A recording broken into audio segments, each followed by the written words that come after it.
Uh, Good evening, ladies and gentlemen. President,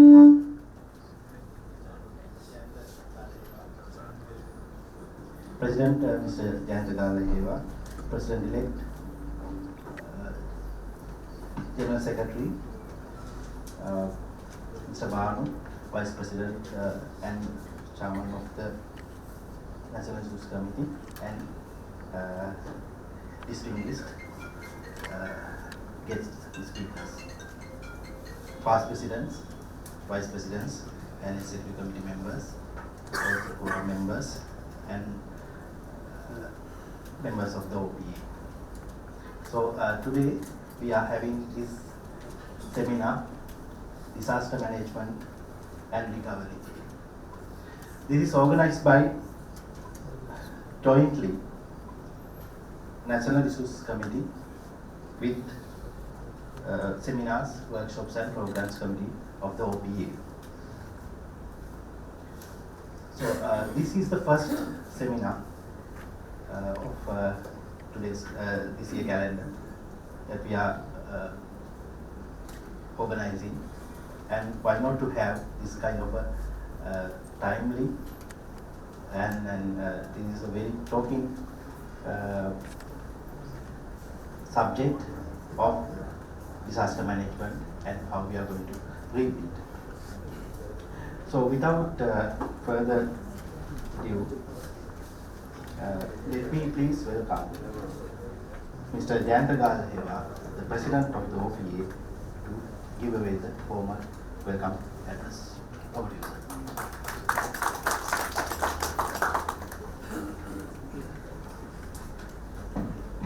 Thank you, Mr. Tamil. Thank you very much. Thanks. So uniting me, President-elect Mr. Tisara De Silva, General Secretary Engineer Ravi Rupasinghe, Treasurer Mr. Darshana Vijayamana, past presidents, distinguished speakers, guests, members of the Exco Forum, ladies and gentlemen.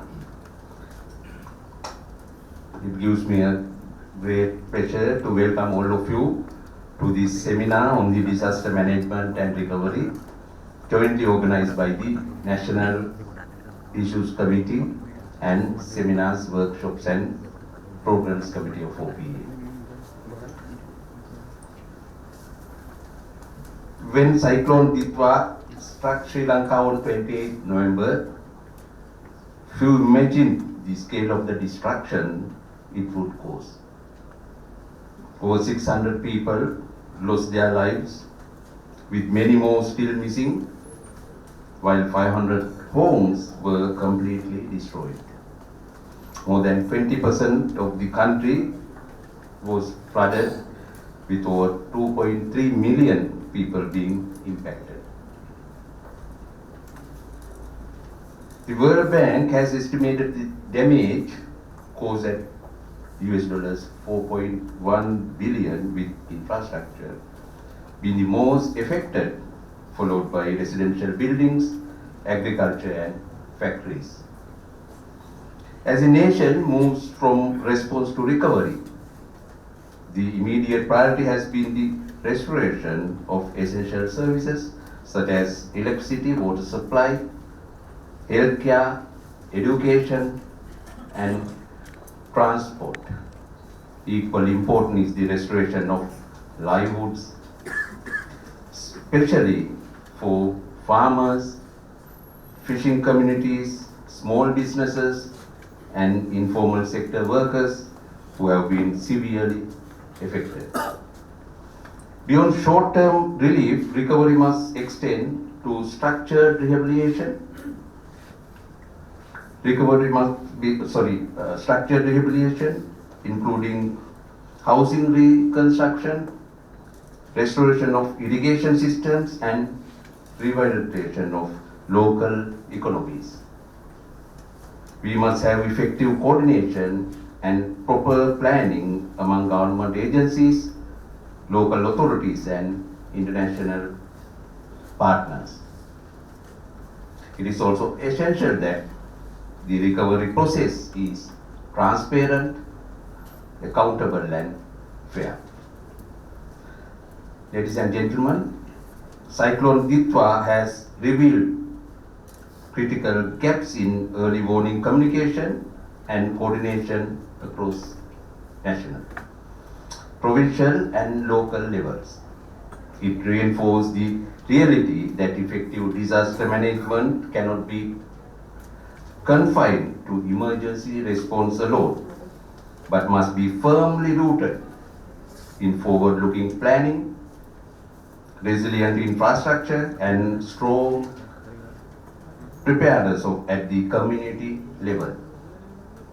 Early warning and monitoring systems must be strengthened.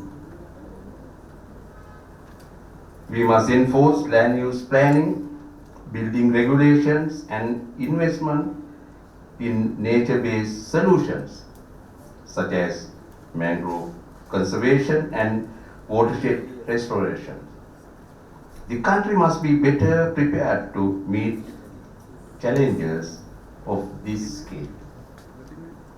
We are fortunate to be joined by 4 very eminent speakers today who are leading experts in this field and who will be able to provide greater insights into this critical subject. I am honored to welcome Professor Dilanthi Amaratunga, Professor of Disaster Risk and Climate Resilience of Loughborough University, United Kingdom, Mr. Prabath Chandrakeerthi, Commissioner General of Essential Services, Mr. Chathura Liyanaarchchi, Director, Disaster Management Center, and Mr. Chinthaka Rathnasiri, Director, Human Settlements, Planning and Training Division of National Building Research Organization. Thank you very much for taking time out of your demanding schedules to join us for generously sharing your knowledge, insights and experience for our benefit.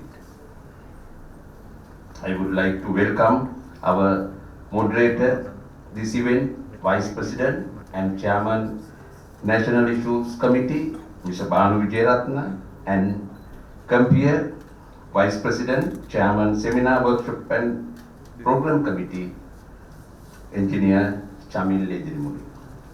I know you must be eager to hear from our speakers, so now let me hand over proceedings to our Compeer. I am sure you will have very educational, rewarding and enlightening seminar today. Thank you very much. Good evening, ladies and gentlemen. President OPA, Mr. Jayantha, President-elect Mr. Tisara De Silva, General Secretary Mr. Ravi Rupa Singha, our distinguished guests today, past presidents, Expo members, General Forum members, and other participants. A good evening once again to you. Now, the NIC committee of the OPA, we decided to embark on this seminar because we felt that it's the need of the hour. The country faced total calamity during the past couple of months, end of November and December. So this seminar was well planned and designed to suit the need of the hour. The topic today is disaster management and recovery. How do you manage the disaster and then how do you recover? So based on it, I'll give you a little glimpse of what this seminar will contain. Of course, when you're talking about the disaster management and recovery, it includes preparing for, responding to, and also rebuilding after destructive events, which encompasses 4 main areas or the factors, namely, how do you mitigate the risk? Mitigation of risk, that is reducing risk and the potential impacts of the event. Then the preparedness, how do we prepare to face such calamity? It could be natural calamity or it could even be something like cyber crisis or something else even. That also falls under the disaster recovery. Then, how do we respond to it? The responses, immediate action to be taken in order to come out of it, manage the situation, and to restore the normalcy in the country and the citizens of the country. So under this, the recovery, restoring systems, restoring the facilities, and of course the livelihood, and rebuilding and rehabilitation would fall within this gamut. So you go by the last incident, the tropical cyclone Ditwa struck Sri Lanka in November, causing widespread flooding and also landslides, massive landslides, which affected across the country all 25 districts. It marked off with over something around 600 fatal incidents. The death toll is around maybe between 600 650, just ask Mr. Chandrakeerthi. And also, we feel that the adverse effect is more than the tsunami, because tsunami struck only one part of the country, whereas here it went across the country, displacing about 800,000 people, and 638, the number here as at in December, confirmed dead, with about another 175 missing, and 2.3 million affected. So destroying thousands of homes, damaging roads, rails, bridges, agriculture, the entire country was destabilized and crippled. So the worst hit areas, Gampaha, the eastern belt, and also the Kandy in terms of landslides, Kandy and Norelia districts. The estimated loss is about 4.1 billion, which is about 4% of the GDP. And it threatened the food security as well. And it widened the fiscal deficit about 1% as of now. And 30 billion emergency spending was declared. And inflation too went up by about 40 basis points, mainly due to this. So the broad implications, the good side, the remittances went up by about 10 to 15%, which offset the loss of exports.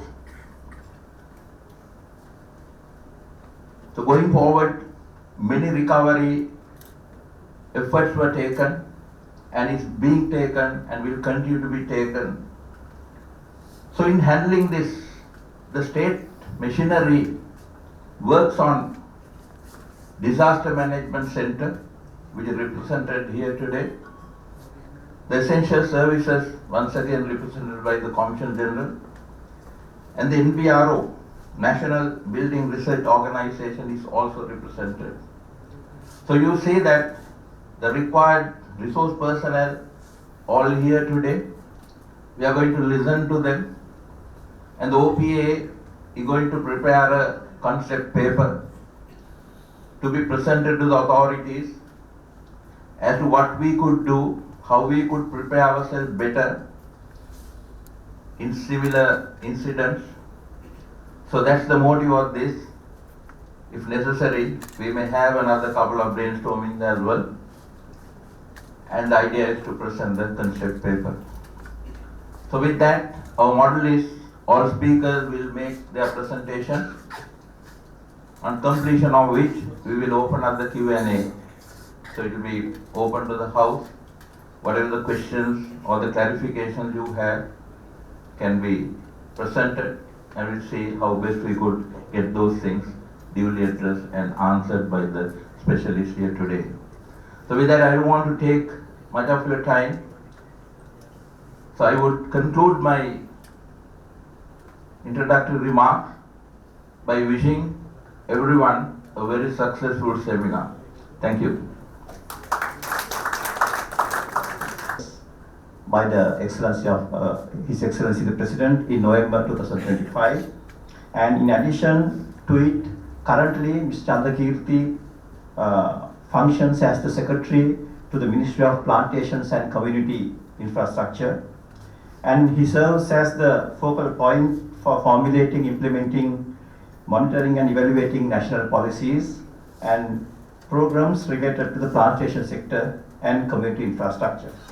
He is also a member of the committee to review state-owned non-commercial entities, where he contributes to the evaluation and restructuring of public sector entities to enhance efficiency and accountability. Previously, Mr. Chandrakeerthi served as the Secretary to the Ministry of Environment, where he led national efforts on environmental conservation, policy integration, and sustainable resource management.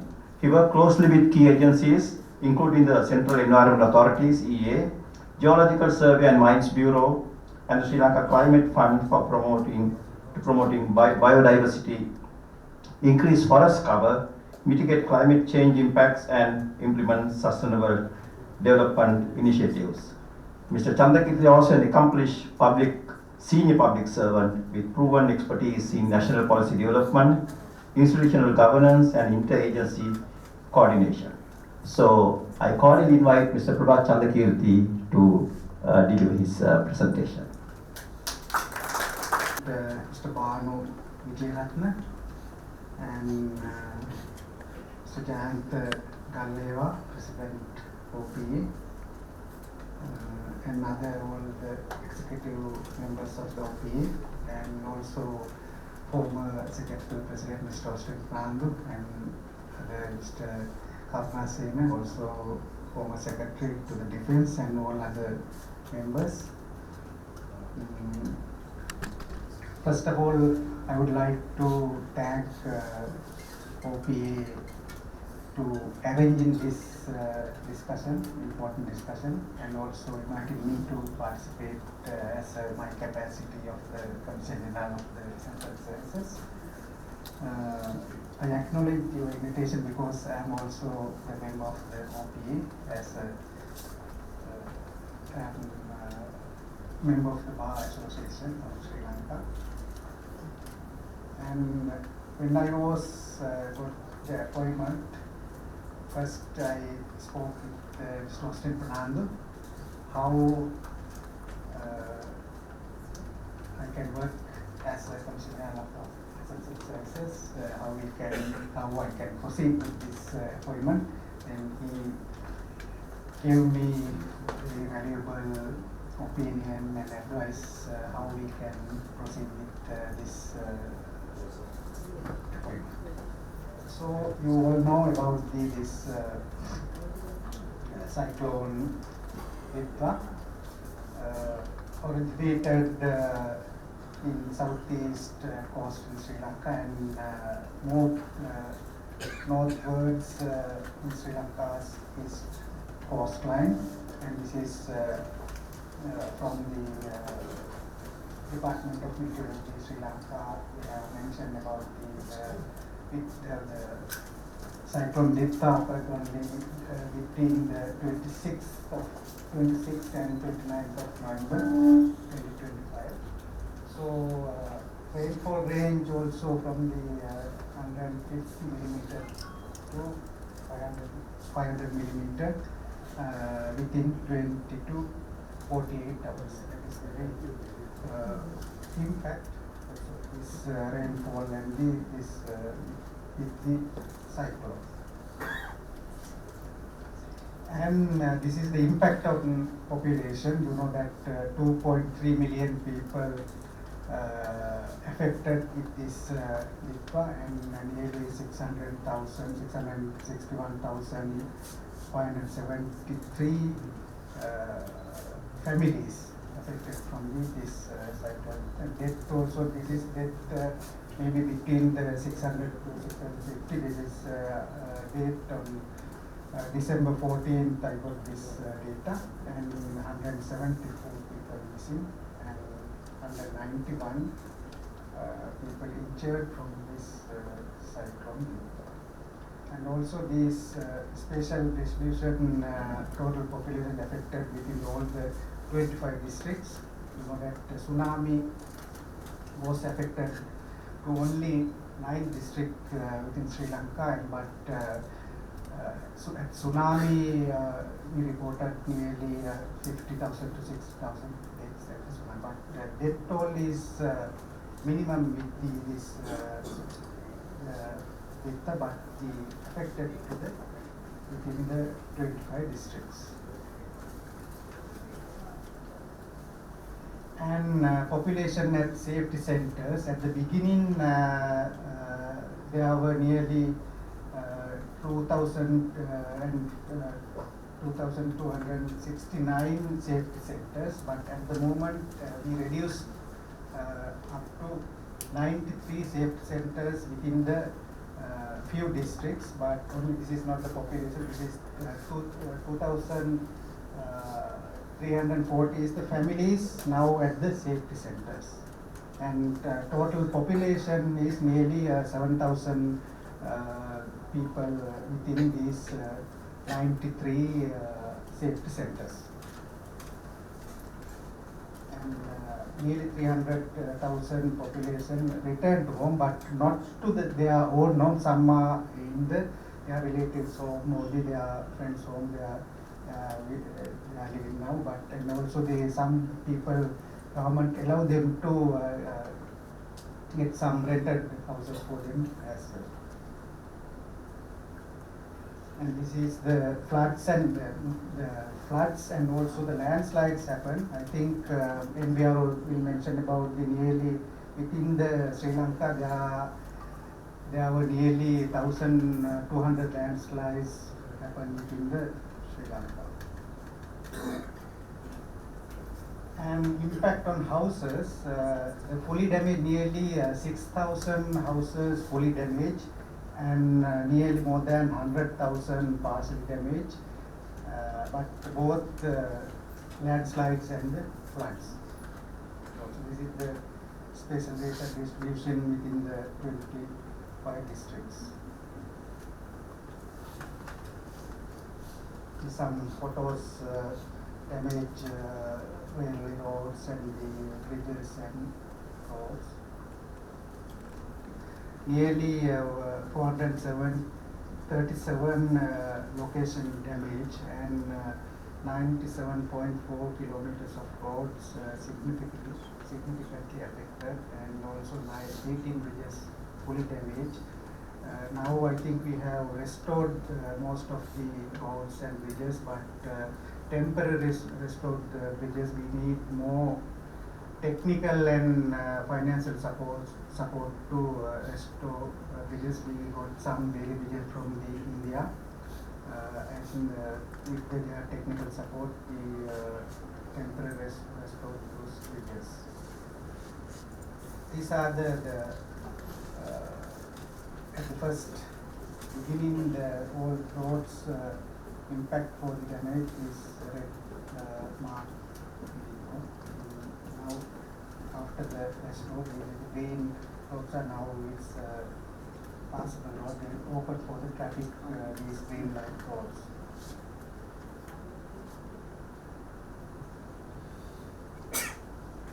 And power transmission and some internet cables also damaged.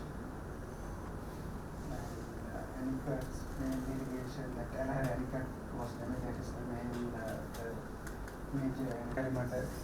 And there is this hospital, some plantation sector hospital. This hospital is from the Vattekam. Some livelihood also, some fisheries and poultry farms also damaged. And this is the rescue. When I got the 3R method from the Australian program you mentioned, and there are some team appointed to look after all the rescue mission and rescue. Then after the rescue, we have to go for the relief, and because because of the safety centers, we have to distribute foods, waters and other sanitation facilities. And also after the relief, we have to go for the rehabilitation and the reconstruction. This is the government response. Once disaster was happened, President declared public security ordinance emergency law, and also we established essential services. We declared the 15 essential services declared. Supply of electricity, supply of distribution of oil and gas, public transport, like 15 essential services declared. And according to these powers, respect to the President, public under the Public Security Ordinance, I have appointed as a Commissioner of the Essential Services. So my duty is ensure all the essential services. I have to coordinate with all the government departments, ministries to establish and restore the essential services. Some line ministries, department and authorities, they have attached to the essential service office. Then we can easily coordinate with their parent ministries, department, and also we have coordinated with the district secretaries and chief secretaries, and we get the information and the details of about the damages, and then we coordinate that with the attached officers and also the three armed forces and police officers also attached to my office as well. And this is the government relief package. You know that 25,000 per houses, cleaning the houses, and 15,000 per student, and 50,000 for damaged houses to buy basic kitchen items and some furniture, and also 500,000 for the partially damaged houses, and 5 million for the fully damaged houses. We have Ministry of Finance and the Ministry of Defence issued circulars and guidelines to all the district secretaries and division secretaries to how we can provide this relief package. And this is the distribution of the 25,000 rupees and 50,000 and 15,000. You know, you can see all the districts, more than 95% distributed 25,000 for these cleaning for the houses, and 15,000 also. But it's still for the grant for the school children is still we are distributing. It is also some district already 100% they have completed, but some district we have to. And this is the railway section. You know that out of 1,593 kilometers of railway lines, 1,115 kilometer railway lines were either damaged or wash out, and that amount is 70% of the railway line not operable after this. But now today, 81% of the affected railway lines were restored and now operable. And also some we have to Nabukkana to Kandy Matale, Peradiniambele line is still not operable. We have to, because railway department estimated their damage is nearly 400 million USD. So we have to get the technical support as well to restore the railway line, and also the financial support. Now we have the Indian government has given 450 USD for the line of credit. Line of credit is 350 USD and 100 million for the grant.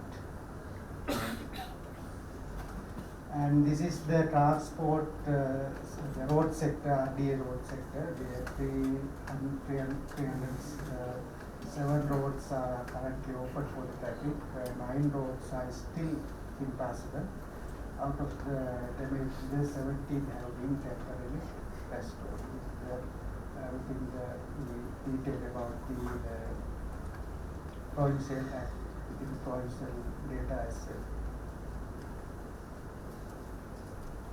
And the power and energy infrastructure, now initially 4.1 million consumers affected because of this and 17,251 transformers disconnected and 3,085 high tension and 33,045 low tension breakdowns were reported because of, and now 99% electricity supply restored.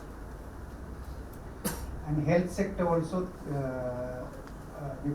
according to the Ministry of Health data, we have to relocate the 8 hospitals because those 8 hospitals are located at the high risk area, and 3 from the Loughborough province, 4 from the central province, and 1 from the north-western province. So that Chilau and the Mayangan hospital at the beginning we can't function those hospitals, and some equipment also damaged. They estimate, I think, to restore these hospitals and relocate all the hospitals, their estimate is nearly 20 billion rupees. And national water supply and community water supply also damaged. 45.4 population temporarily lost water access because of this stuff, and total 3.2 connections affected, and approximately 156 water supply schemes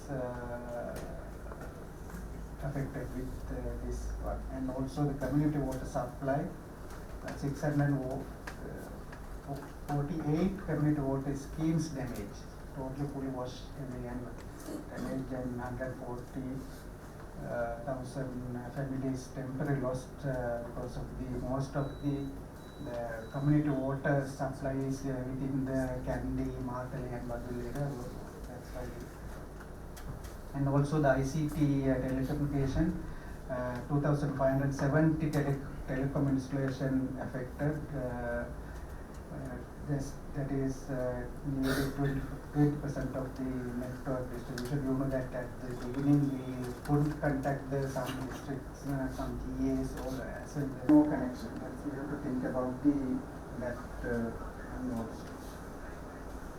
And the irrigation system, the major one numbers of damage structures, including items to be, and number of structures, bridge, spills, sluice, canals, roads, river, once also. And now I think nearly 50,000 hectares affected because of the paddy field affected because of nearly 70% of that land.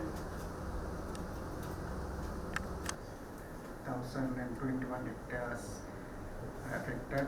50,000 hectares, that's 83% out of hectare damage. We have paid for the 96,000 farmers of the subsidies amount. And fisheries, livestock also, the plantation sector also, the RPC, regional plantation company, but because we have maintained there are some plantation sector, well maintained because of that damage in these very sectors. 56,000 farmers. As I mentioned, from all the officers attached to my office, transport sector, power and energy, health, water supply, food and agriculture, ICT, and 3 armed forces, we have coordinated with them and coordinate with their parent ministries, and then we could restore all the essential services once we have reported, and we have established 1904 telephone hotline. At the beginning, that hotline 24-hour services we have given, 10 telephone line we established, and now this telephone line operating within the our office, within the office south. We are now taking some complaint from the public to resolve their problem.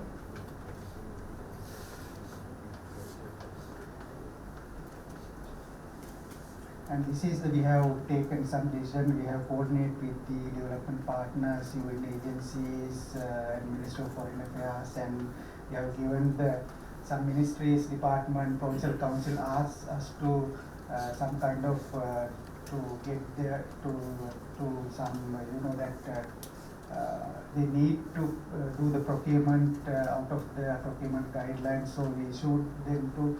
They can use the emergency procurement. We have given the approval to them to do the emergency procurement, and some we have the facilitate to the registration of disaster-related debts, and also we coordinate with the non-government organization to give the relief package to the affected people. And also we started to that once the disaster was happened, we have to do the post-disaster need assessment. Then we have wrote to the National Planning Department and as well the Disaster Management Center, because the Disaster Management Center has the mandate to do the post-disaster need assessment. So they are now collecting the data to do the post-disaster need assessment. And way forward, I think we have to think about what was happened and what are the future action we have to take. To know that this climate change is impact to the Sri Lanka. We are most vulnerable country to the climate change impact. I think if we talk about this carbon emission. In Sri Lanka, per capita carbon emission is nearly 0.8 metric ton. But if we compare with the other developed countries like USA, UK, and other European countries, their per capita carbon emission is very high, nearly 17.4 metric ton, something like that. Their carbon per capita carbon emission, and because of they have utilized and the consumption all the natural resources, and if we compare the climate debt and the financial debt, that if our financial debt from the global south to global north, the financial debt is nearly 15 to 17 trillion. But their climate debt to global north to global south is nearly 50 to 60 trillion USD. That's the situation. Because of that, we are most vulnerable to climate change impact. That's the situation. That's why the COP28, COP29, they have established the loss and damage fund, and but at the moment, the only 250 million USD received for that fund. Many countries pledged to give the funds, but they are not contributed to the loss and damage fund. Because of that, we can get only 20 million USD from the loss and damage fund. So we, as a climate vulnerable country, we have to think about those things, and we have to think about the investment within the climate finance, and also the carbon credit, to how we can get the carbon credit, and also invest it. So to way forward, I think we have to establish the nationally integrated multi-hazard early warning system, SOPs, and intelligence coordination to reach last mile communities and essential services, and strengthen centralized data collection, reporting, and training for institutional heads, field leaders, and interdependent sectors like electricity, fuel, ICT, health, water, and transport. Introduce dedicated budgets, decentralized resource and climate resilient infrastructure for power, water, transport, health and critical networks, and build redundancy with the backup power, multi-route connectivity, undergoing and hardening the electricity and communication systems, integrate satellite data, productive analytic and the regular simulation rates and all the things we have to do. And Mr. Bhanu mentioned about the damage is $4.1 billion. That is because the grade analysis done by the World Bank. They mentioned about the 4.1 billion damage, but to the 4.1 billion damage we have to include our loss and risk reduction as well. Then the total impact of this data will be increased up to nearly $5 to $6 billion.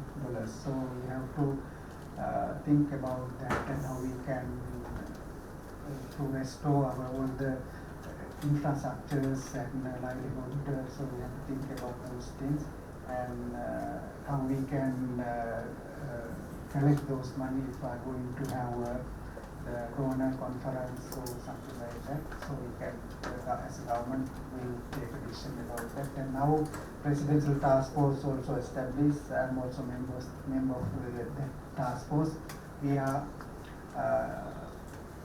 dividing to 8 sectors, and all the ministers appointed for the as a chairman of these 8 sectors, some health, economic sector and the funding also. Then also at the moment the government established the Rebuild in Sri Lanka fund, but that fund we have to get the approval from the parliament to as a law, and at the moment I think nearly 8 to 9 billion rupees collected for that fund, and also from the 2026 budget and the additional budget they have, the government allocated 500 billion rupees for the to restore all the infrastructures and for the relief package.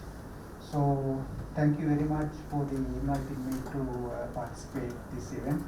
I think another 2 speakers and one professor is also to have this speak. So thank you very much again for So a lot of official statistics were presented. That's why we wanted the Essential Services Commission to come first and make the presentation and lay the foundation for the other speakers to follow. So our second speaker today is from Disaster Management Center, another important government body which worked tirelessly during this center, this crisis as well as previous crisis we had.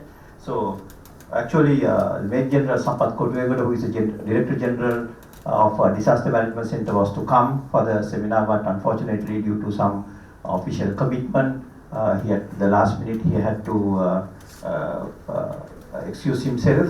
And today we have Mr. Chathura Liyanaarchchi, the Director of Preparedness at the Disaster Management Center of the Ministry of Disaster Management, Sri Lanka. And Mr. Liyanaarchchi had been holding this position for the last over 3 years. Previously, he had served as the Assistant Director at the Disaster Management Center for more than 14 years. He has the National Center for Lighting Safety, Redress Gender-Based Violence, National Committee on Water Safety and Preparation of Institutional Disaster Management Plan in Sri Lanka. So I kindly invite Mr. Chathura Liyanaarchchi to make his presentation. Vice President and the invited speakers, and also distinguished the association members of the association, ladies and gentlemen.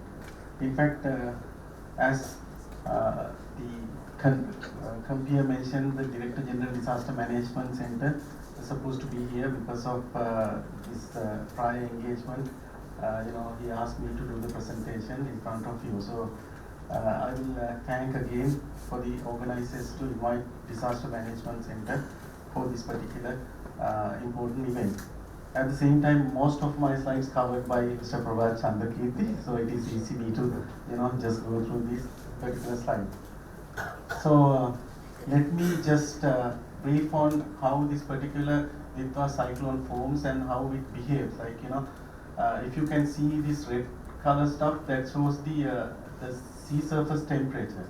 So you can clearly see how it varies, and everybody knows that the temperature increase will be served to develop this kind of a cyclone in the Bay of Bengal. So of course, starting from there, the green color stuff, cyclone developed and it turned towards the just out from the shore, and again it came to inside Sri Lanka, because unfortunately it came through Sri Lanka, but usually those cyclones are turned towards Myanmar, Bangladesh, Pakistan, that area. But this time it came through Sri Lanka and stayed about 48 hours in a same location and slowly moved out. So one part is on the ocean, one part is over Sri Lanka, that is 1,000 kilometers system, and we had heavy rainfall in the central hill area. So the impact in the Asia, because I just wanted to give a kind of a glimpse on how it behaves in the region, like Southeast Asia and the South Asia, we had same kind of tropical cyclones develop. This is this infograph, I took it from the OCHA website.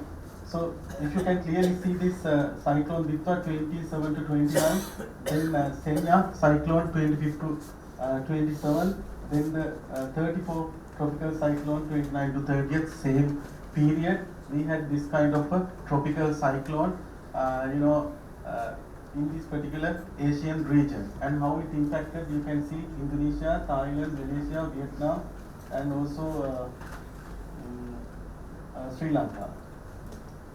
What had happened there?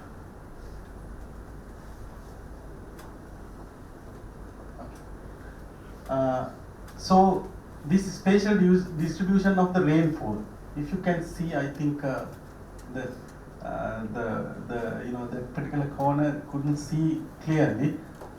Okay, right, perfect. Then if you can see clearly the amount of rainfall concentrated to this particular area, like the eastern or the north, central hill area, it's something 3 millimeters of rain, then 256 millimeters of rain, then 27, that is 336 millimeters.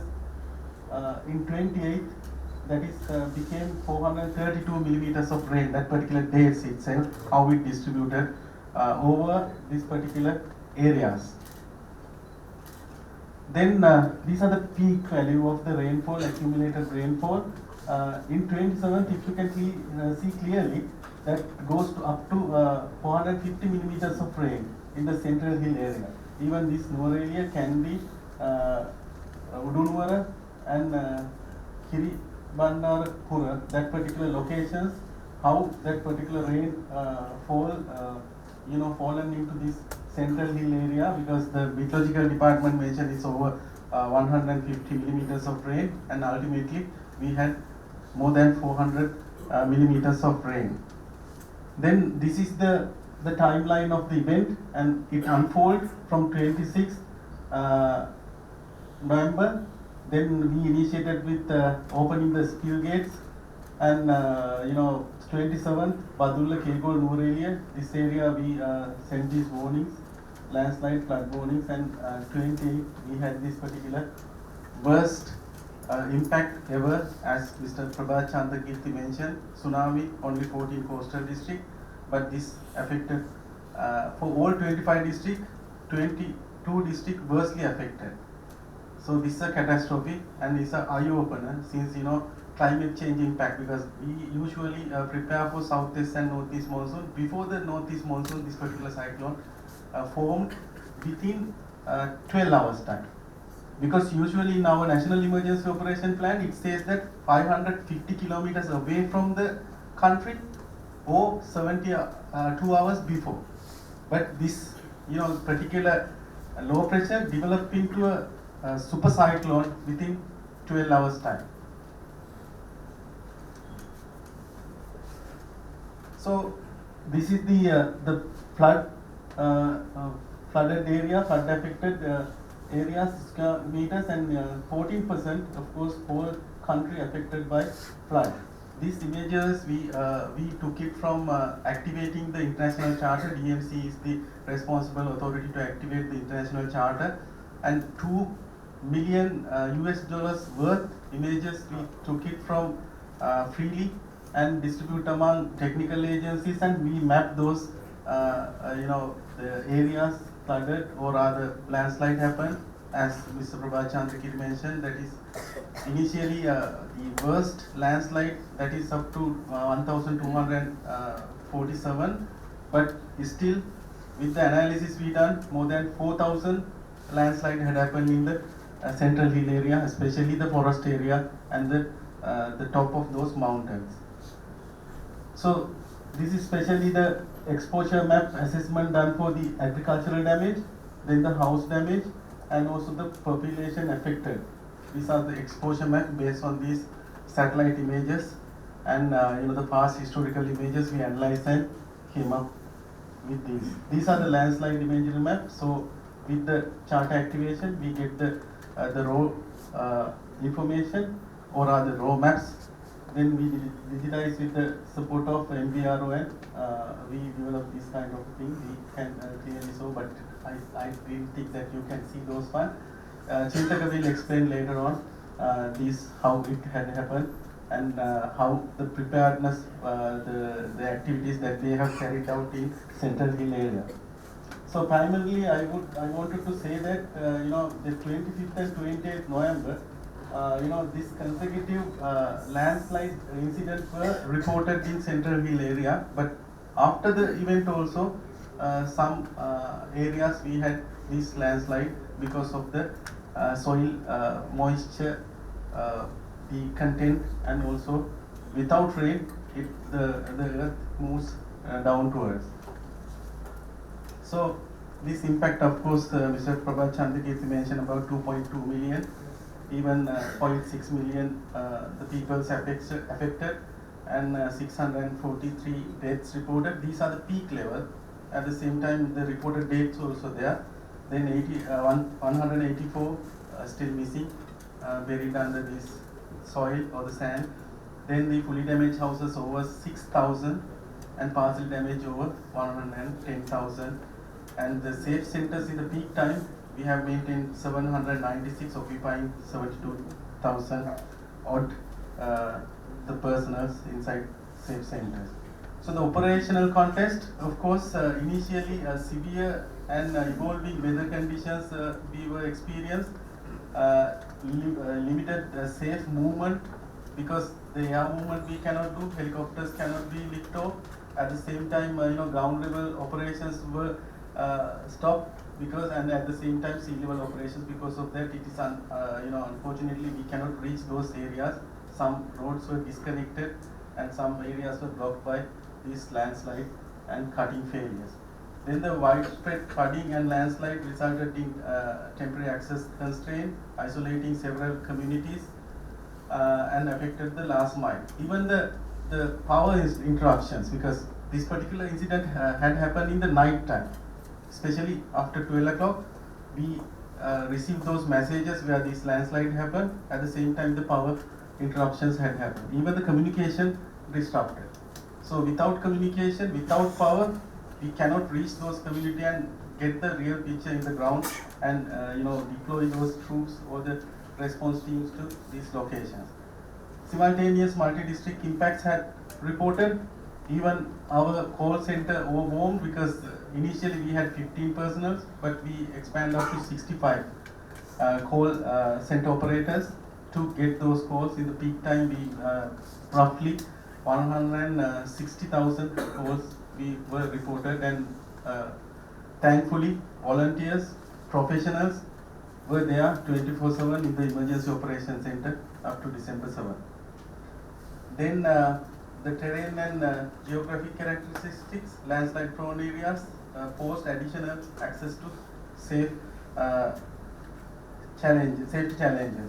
So the immediate response actions, search and rescue operation prioritized across affected locations, temporary safe centers activated, and also distribution of life-saving relief items, food, water and hygiene kits, emergency efforts to restore access, especially the government or the Indian troops came up with Bailey bridges and we put this main access road. 4 bridges were installed that time.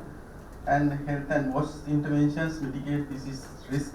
Even the health sector play a vital role during this particular period.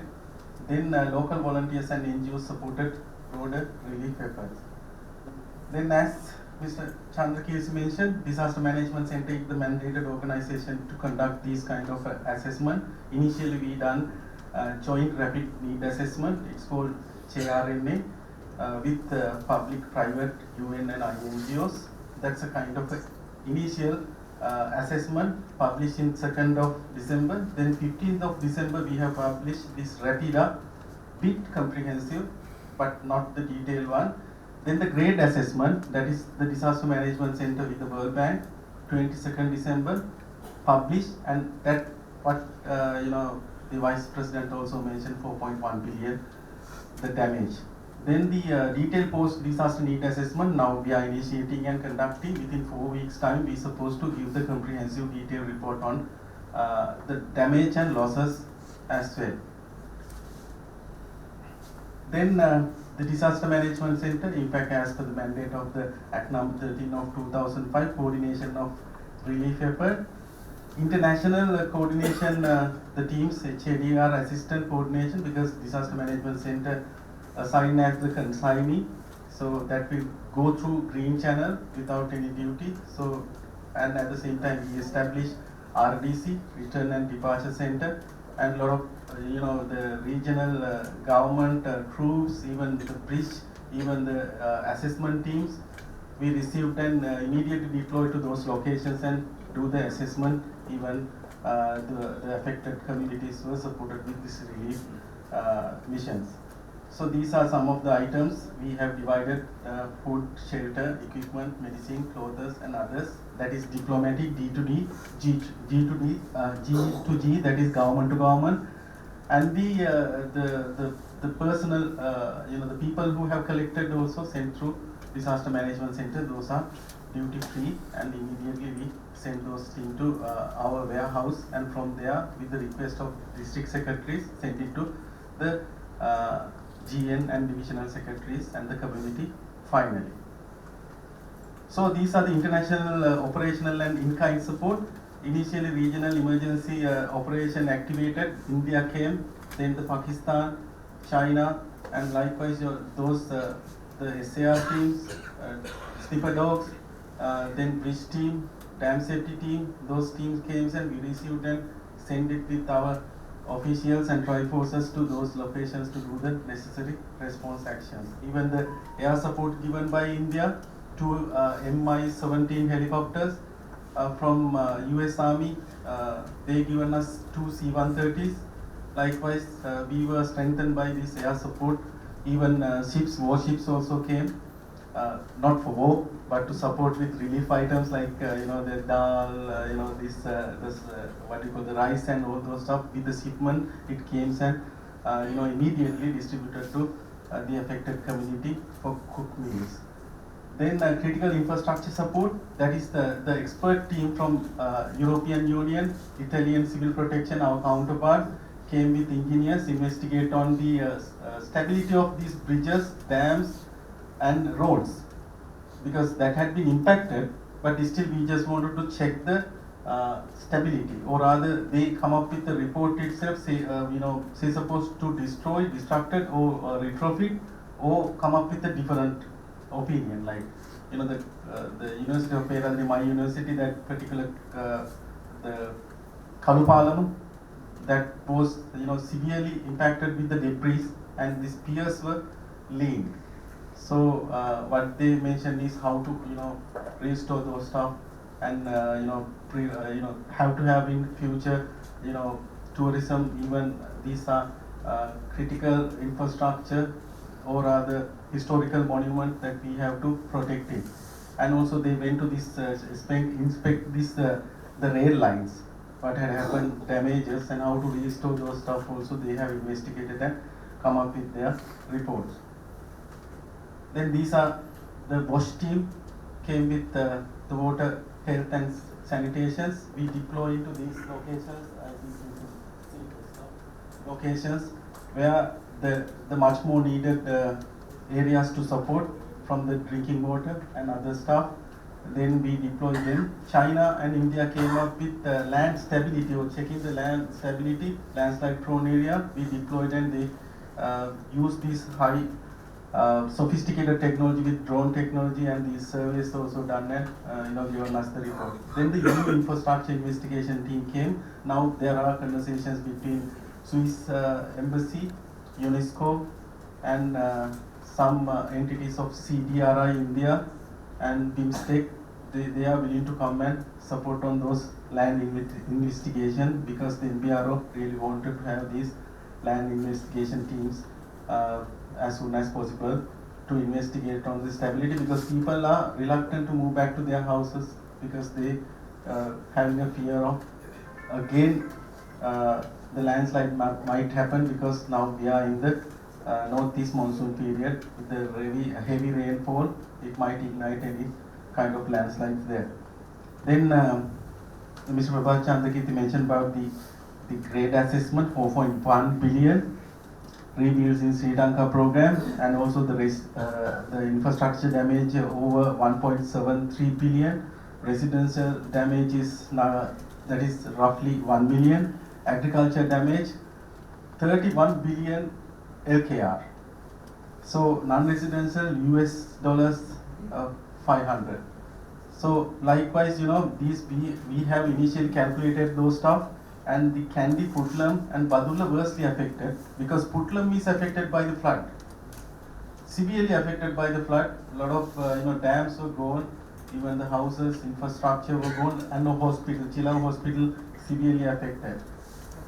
And as Mr. Prabath Chandrakeerthi mentioned, 450 million USD given by the Indian government, 350 credit line and 100 million donation. So for that also, rebuild in Sri Lanka, again disaster management center working with the housing ministry for temporary shelter construction, semi-permanent housing. But in future we have to have resilient infrastructure put in place, because this will not be the end. There will be more cases because of climate change, global temperature rising, or the global warming, that also might happen.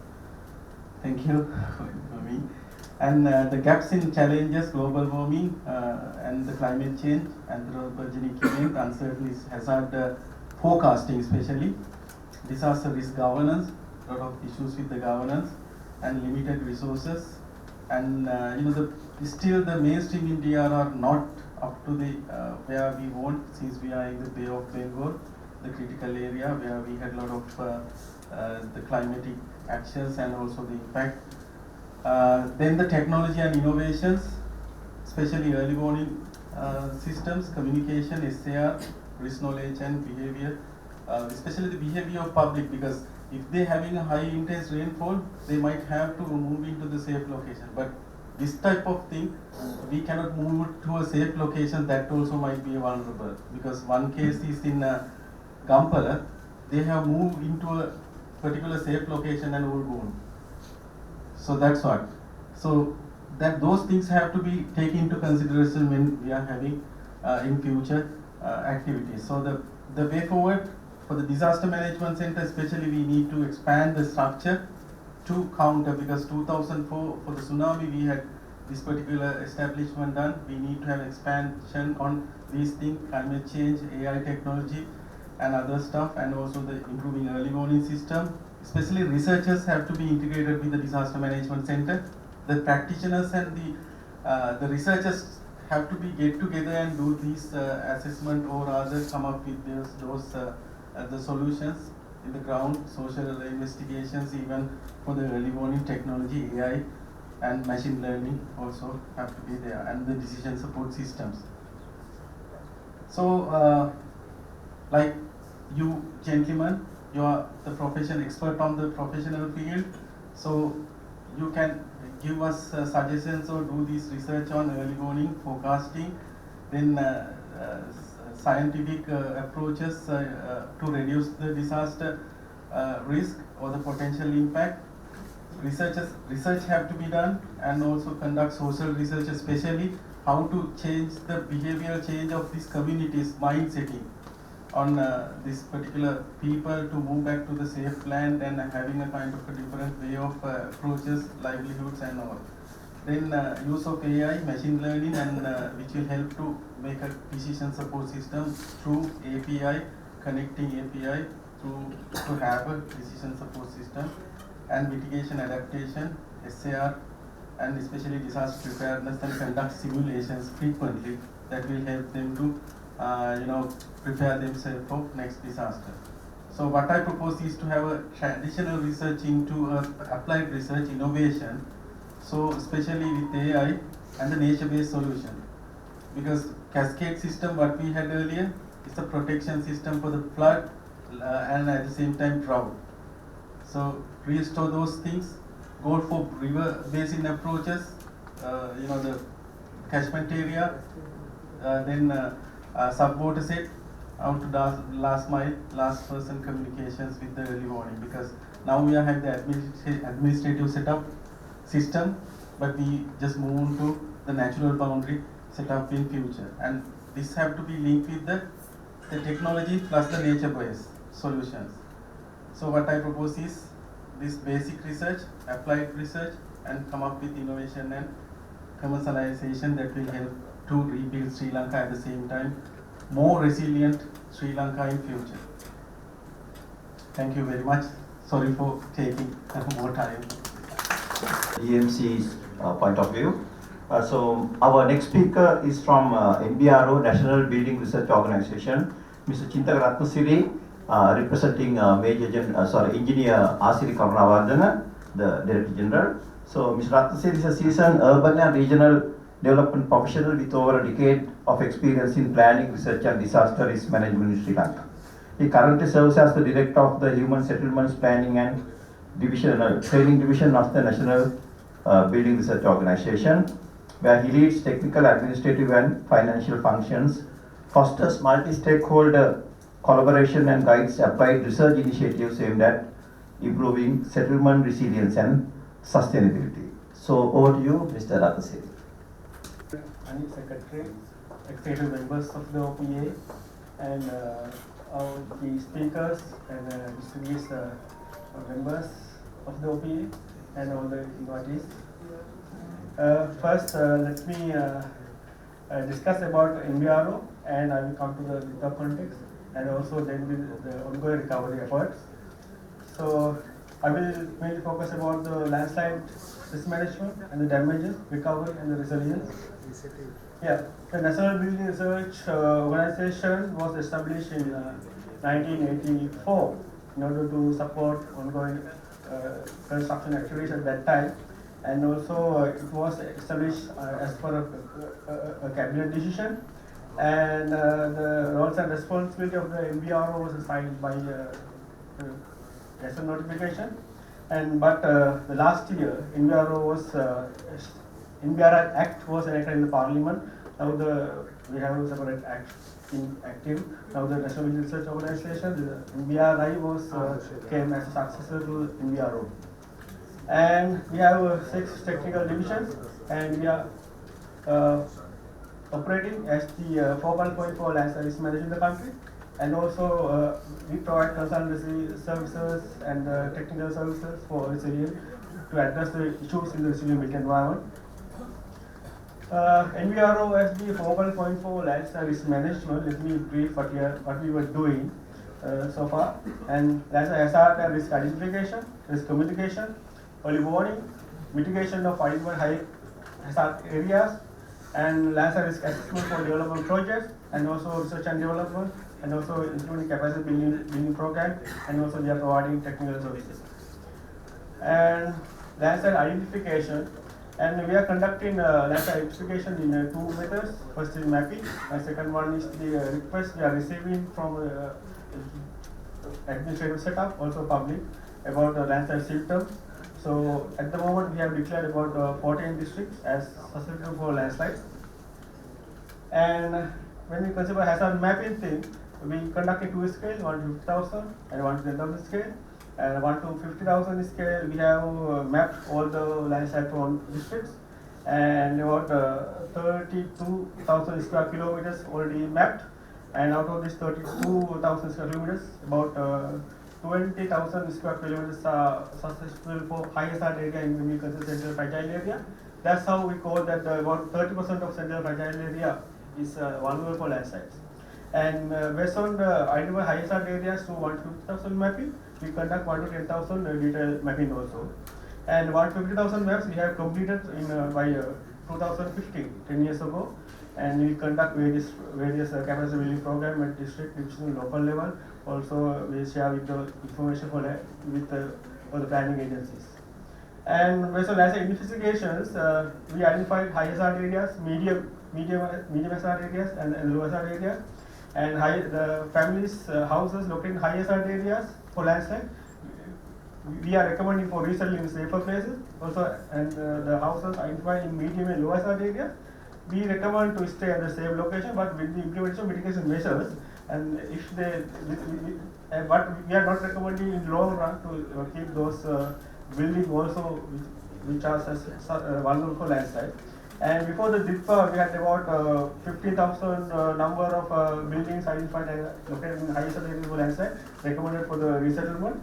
And resettlement program was initiated in 2017, but at the end of last year, about 2,500 resettled in the safe areas. Still more than 10,000 families were living in high hazard areas. And we have categorized rural housing and estate building. When you consider estate building, these are, you know, that in estate area we get little line houses, and a lot of families may be living in a one house, such building. And that's how we got about estate building, about 2,000 estate buildings are there. When you consider families, that numbers much higher. And also risk communication, we have this risk information portal developed about 2018, and all the hazard map, all the risk information, exposure buildings, and also high risk families for identified for resettlement are shared with all the agencies. Also, is available public also. And about 85,000 buildings exposed to high hazard areas as per our maps, and about 15,000 families with the field investigation have identified about 15,000 families as high risk areas and recommended for the resettlement. And that's how this hazard risk we explain. And also we conduct various training and awareness programs about the risk level and the hazard maps and the risk reduction measures and construction. And at district level, divisional, local level, schools, also for forces. And also we are conducting training program about the resilient construction, even for the masons level. And we are disseminating this information to the social media also. And that's early warning, that's an important area. And we have automated re-engage network established in landslide prone areas. About 330 automated re-engages are there. We have our early warning center operating during the heavy rain season, 247 basis. And 3 threshold level for landslide, alert level 75 millimeter per day, warning level 100 millimeter per day, or evacuation order off limit the 75 millimeter per hour or 150 millimeter per day. And we share these early warning messages for this, especially for the last mile communication to the disaster center as per the National Emergency Protection Plan. Also, we share with the media, to the social media also. And this is our early warning center, how it's functioning. These are the information we are getting through the automated engagement network. And also, we have initiated this community-based landslide risk management approach a few years ago. And we, technical agency, we initiate the research, and we try to inculcate this concept at the local level, district, division, local level, and with the support of this local level DM committees, division level local committees. And we had about 325 high-risk clusters with the families who were identified for the resettlement purpose but still living in high-risk areas without resettling. And so we are conducting this community-based program and preparing them to face the disaster situation, and also we guide them to manage the land. And so another objective was to mainly to empower these local communities and also empower the local authorities to look after these high-risk families. We know we have district level DM committee, division level local committee, village level committee, but when we go to the local level, the situation is different. And then mitigation. We are conducting mitigation of identified high-risk location, means the critical infrastructure, road, railway, and all hospital, school, that sort of public buildings. And these are some of the mitigation projects we carried out. About 150 locations have been mitigated so far with the support of various agencies like JICA, World Bank, also Sri Lanka government funding. And I would like to mention that none of these locations were affected by DITPA. And this some of the school mitigated in Kandy district. So I would like to mention that if we didn't mitigate this school also, the DITPA situation, the disaster, and the number of affected buildings and the families would have been more. And some roadside mitigations carried out. And also we are implementing risk assessment and issuing a clearance certificate for buildings, construction, and also projects. And as per the circular issued by the Child Management Ministry in 2011, and this is very important area to manage, mitigate the future risks. But the number of applications receiving for this building approval process to this local authority system is very minimal. That's one of the issues. And also we are supporting for the resettlement program at local level, land selection, land subdivision, land development, also housing design, housing construction management also as a technical agency. And DITPA cyclone, I think we are here because of this and discuss too much on this. And if I mention about early warning issued by NBRO, the first warning issued on 17 November, and we kept it updated based on our real-time rainfall information we are getting through our automated engagement network. And these are the early warning messages we distributed at the division secretary level. And first red warning issued 8 AM on the 26th November. And that's how we expand this red warning, red alert. That means that the identified high-risk families in this red area should be evacuated immediately. That was the message. And rainfall is the main triggering factor for landslide. And we know this is an extreme event that we have experienced during our time. And several areas went to more than 500 millimeters per day. And the cumulative rainfall exceeded about more than 1,000 millimeters in several locations. This graph shows the information and the significance. And this landslide occurred all over.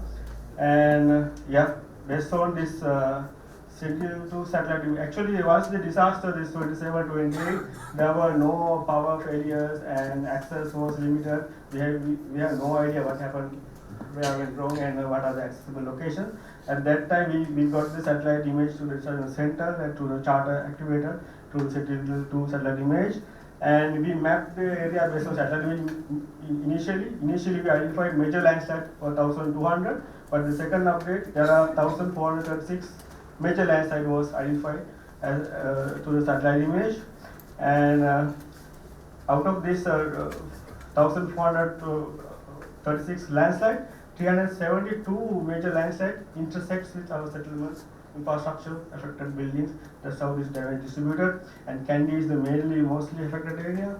Then also district Badulla and Aurelia, Matale, Purnagala, based on this cyclone pattern, there are major severe damages are reported. And then recovery. At the initial stage, as the emergency support, and we supported all tri-forces and giving the recommendation about the incident, and also reconnecting our road network, road and school, hospital. We conduct immediate assessment of the settlement. And so far, about the housing assessment, since this morning for last 1.5 months, we have inspected about 25,000 houses. And at the moment, 10,256 we are recommending for the resettle as a result of DITPA, not the previously identified locations. in three priority level, priority 1, 2, 3. Priority 1, actually we categorize this based on the risk level. And priority 1, that the houses that are completely or partially damaged was located in highly landslide prone areas and or affected or in a high risk area. And also priority number 2, houses are not that affected, but landslide symptoms are there. Cracks and tilting, that sort of things are there. So priority 2, and then third priority, and there's no impact to the building or no symptoms, but we have identified we have mapped the flow path and everything that we can expect a landslide near future in such areas to the assessment. In also medium and low risk areas, there are fully damaged houses, part damaged houses, but we recommend that those houses could be kept in the same location, continue, but with the implementation of proposed mitigation measures in those areas. There are no landslide threat, but there's some slope failures, party failures are there, rock falling, but we have to mitigate that before we reconstruct the houses. And also the resettlement approach, that compensating for fully damaged houses, and there was circulation by Disaster Ministry about these compensation packages, and houses that are recommended by NBR to resettle in the safe area in the high landslide area, and houses that are categorized as fully damaged, but they can stay in the same location and implement mitigation measures. And there are 4 options for the resettlement: to grant 5 million to a beneficiary for construction of a new house on another land belonging to him or us on the same land. Also grant 5 million to purchase suitable house in the market, and also grant a land parcel and rupees 5 million to construct a house, and or construct a house by the government on a land provided by the government for beneficiaries who are unable to find a suitable land. And also fourth one, to grant for maximum 5 million purchase land in the market who are unable to get supply land in these options. Also another 5 million to construct the house. This is the other package announced by the circular. And also compensation for this partial damaged houses, compensation shall be made to the partial damaged houses with respect to the original condition of the house, and grant 500,000 to beneficiaries who are willing to accept the same amount without performing any assessment to understand their level of damage, and also payment to 2 installments. And beneficiaries who are willing to accept the compensation after only the performing the assessment, they are entitled to get the compensation maximum up to 2.5 million. Those are the circular, the compensation package announced. And also at the moment we are supporting the resettlement program also at district level as NGRO, and we have formulated this resilient settlement guideline framework, and we have shared with the district secretariat for the purpose of using this purposes to select the suitable land and the land subdivision, and construct a resilient house, and also to train technical officials at local level. And also rehabilitation of roads, network, and the rail.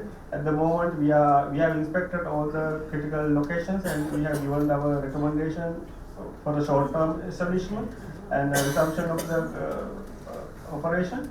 And but now we are in the process of making a detailed design for the mitigation with the support of relevant engineers from the RD and CGR. And at the moment, there are about 411 critical locations along the major roads and 89 locations in the railway network. So we are in the process of making detailed designs.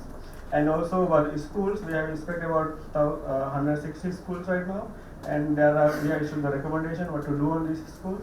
And about a 10 schools, we have to do a detailed investigation and also design mitigation measures. And at the moment, our key priority areas for concerns: enhance the early warning capacity for extreme events is very important. Is communication and redefine rainfall thresholds, improve the lead time, and also the last mile early warning. That's a very important area as far as risk reduction. And another hazard and risk mapping accuracy enhancement. In our hazard map, we have identified the initiation area based on our previous hazard map I was describing, but the flow path is very matter in regards to landslide hazard and the risk and the damage.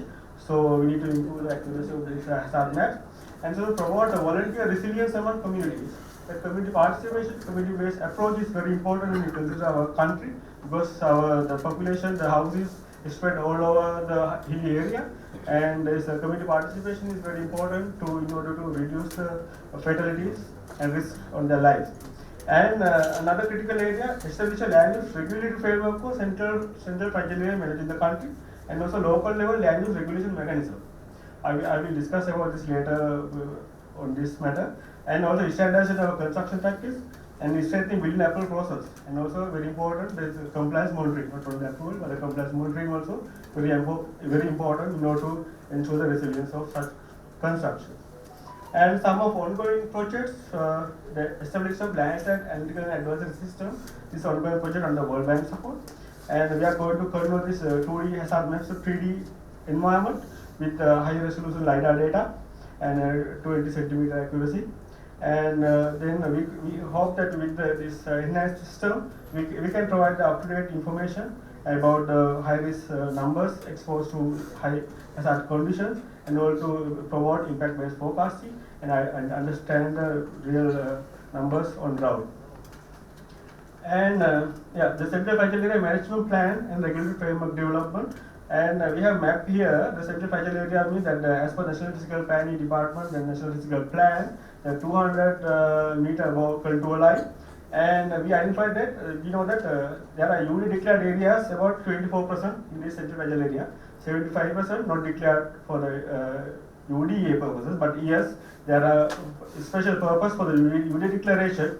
But what we want to highlight here, that's the local level planning, that we have kind of systematic approach for building approval and to regular land uses in UD declared area. 75% we don't have a proper system. That's where this matter as when you consider about landslide, and you see this number of landslide locations, these DITWA cases, all are mainly in 75 this non-regulatory area. So we have this National Physical Plan published for 2050, and this really emphasizes the Central Fragile Area protection is very important, but there are no detailed plan and how to regulate the land uses in this area. So we know that our hazard development and all our construction and infrastructure supply is still going on, but we need a proper regulatory system. This is where we have to touch when we consider long-term resilience.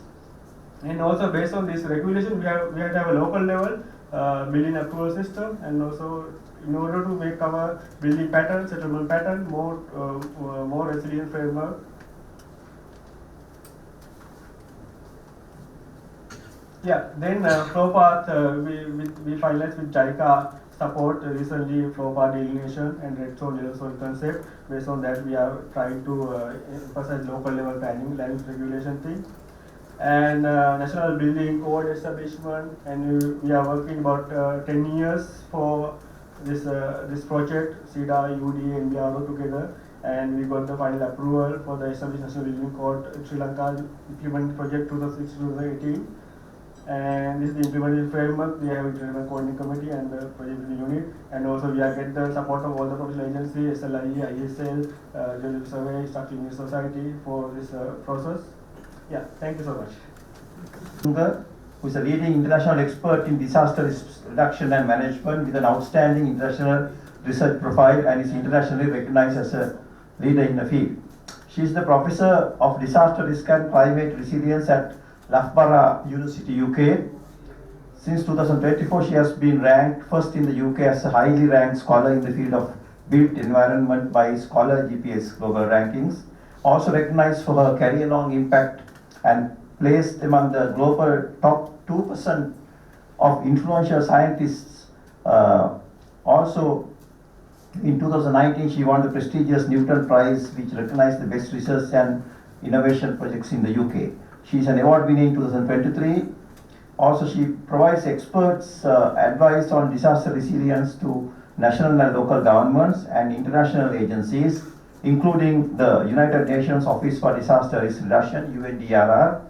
Since 2024, she has managed successful completion of 34 international research projects, having received funding from 20 funding agencies, and is partnership with 323 research partners in 67 countries. So it's over to Professor Dilanthi Amaratunga.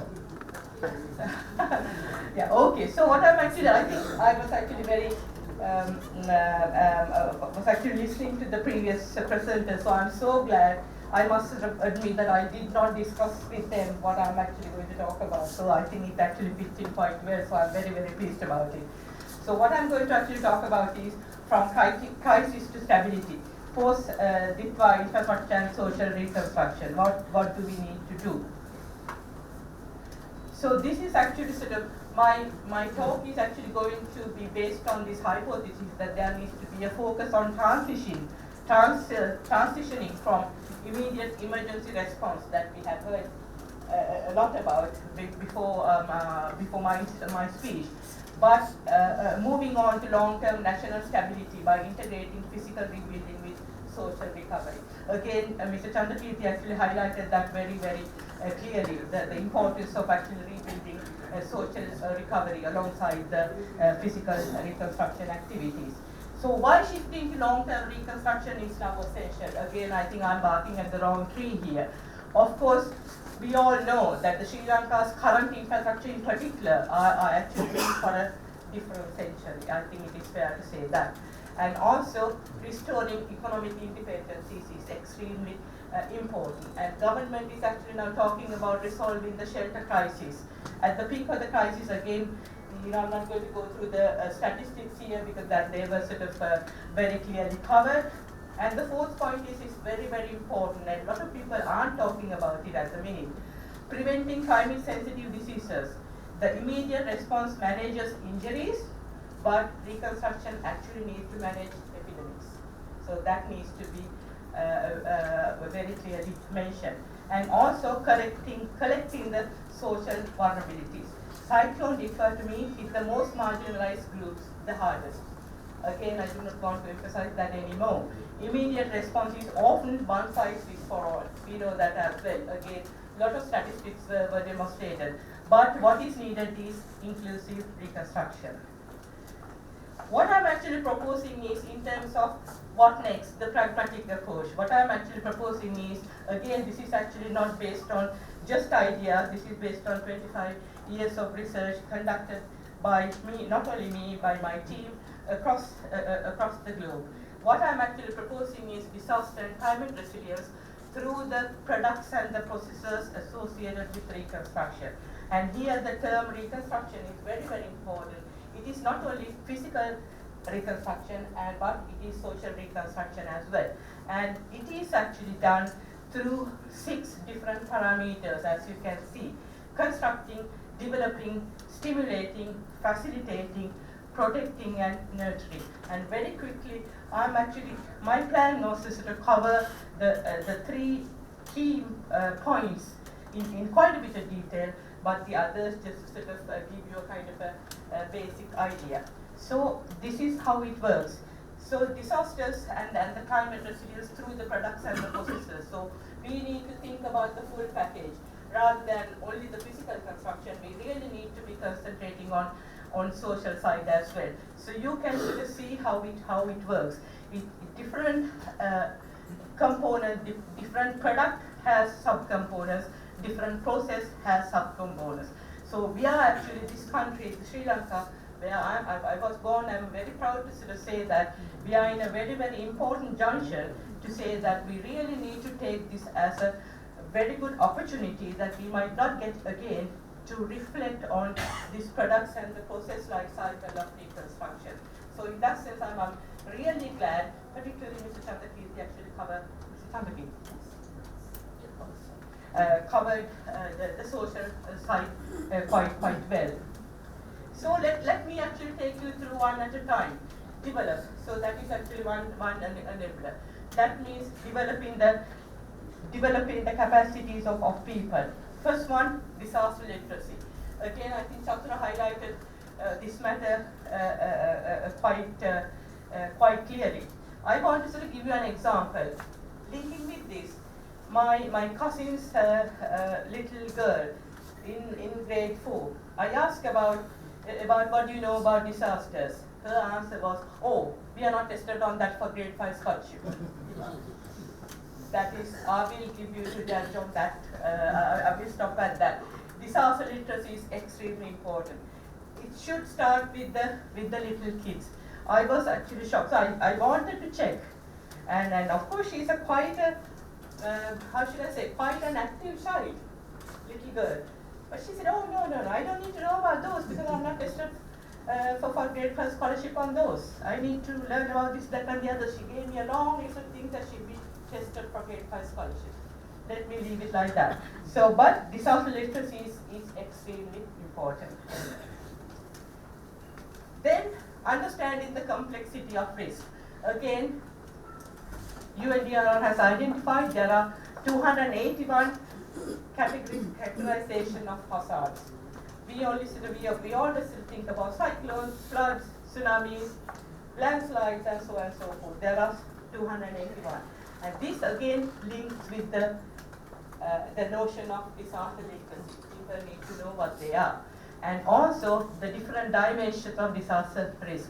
They come in different forms, different shapes, and different colors. So the hazards can be actually very, very different. It could be natural origin, human-made origin, and socio-natural origin. And also vulnerabilities are varying. Exposure levels are very, very different. So in that sense, this understanding is extremely important for us to move forward as a country in rebuilding Sri Lanka. And then understanding the complexity of risk. Again, the cyclone Ditwa. The cyclone was the first.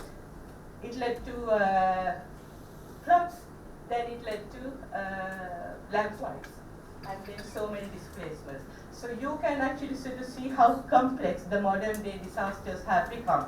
So really speaking, Ditwa was really a wake-up call, reminding all of us the cascading nature of impacts across the multiple systems. So this is actually not a myth. We actually saw that in November 2009. So such complex disasters might have devastating impacts even on well-established systems. So for a country like Sri Lanka, there's actually no option. So you can sort of see the cascading impacts, the compound nature of that, and also the amplification of how hazards interact. So this has to be part of the development process. Everybody should understand how the disasters, how the risk actually behave. Risk assessments, the multi-hazard risk profile. Again, I suppose we need to understand that the risks are actually a product of complex interactions between multiple hazards. Again, cyclone Ditwa is the classic example. Several disasters, several hazards actually came together, sadly. So that is why multi-hazard approach is essential. But do not get me wrong, some people actually think multi-hazard is actually putting single hazards together to a single basket. It is not. It is not 1 plus 1 plus 1 plus 1 plus 1 equal to 3. No, it is 1 plus 1 equal to 2. 1 plus 1 plus 1 equal to 2. Yeah. So it is something like that. So you really need to actually promote multi-hazard approaches so that you can actually see the full picture and we can anticipate cascading, amplifying, and compounding impacts. So in that sense, I have actually highlighted that Sri Lanka must transition from a sectorial specific risk assessment to multiple systematic risk assessments, where different technical disciplines work together to identify, quantify, and predict risk. Just do not work in isolation. Please come together and work as a team to work on different types of risk and putting them into a single basket. In simple terms, that is what I'm trying to say. So in that sense, except in doing so, accepting the uncertainty would be the first step. And also, addressing this uncertainty needs a very novel approach which appreciates interdependency and the compound nature of hazards. Again, these links, one thing will lead to another, and the combination of those two will lead to a completely different setup. So in that sense, it is really important to get a very good understanding about this uncertainty, how the uncertainty operates. To do this, we need cross-sectoral collaboration from disaster management, the governance, health, agriculture, supply chain, and also the donor management. Everybody needs to be coming around the table to discuss about it. But it doesn't mean that you had the discussion, go back and you get on with your own lives. No, you really need to come and talk about these, go back and do something new, something innovative. And again, Chinthaka highlighted about the damages to infrastructure and also Chathura. But again, what we really need to remember is to consideration of infrastructure interdependencies. Again, one thing leads to another. I think it was Mr. Chandrakeerthi who highlighted When there's a power failure, then you can't actually deal with the body. So everything is actually interlinked. So in that sense, interdependencies among the critical infrastructure is extremely important, that we all need to get a very good understanding and very good grip about it. And also a better understanding of these interdependencies and unique operational capabilities also need to be understood.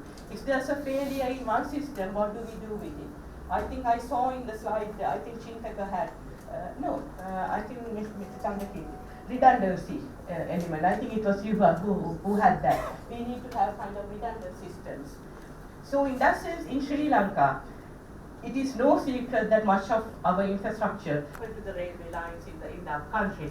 Such a situation to me necessitates a continued political will, more investment and technical expertise to modernize the infrastructure needs to be modernized. Oh, this is a good one, I really like it. Where policy still falls short. When risk evidence fails to translate into effective disaster policy, the breakdown usually occurs within the institutional architecture of the government. I suppose I'm barking at the wrong tree here. There are a lot of policymakers in this room. But what I'm actually trying to say here is that the failure to translate evidence into policy is really a knowledge problem. I do not agree with that it is a knowledge problem. Because I'm just one individual, but there are so many individuals out there who provide what and where. But the policy is governed by when, particularly often until the next election, and the whose interests are at stake. So these are actually very conflicting points of view. So there are gaps between evidence and action and policy, particularly in Sri Lanka. So there are barriers to those. Invisibility, because DRR is actually politically unrewarding, because success is not an event. DRR preparedness is an event, because what you do before a disaster, nobody can see that.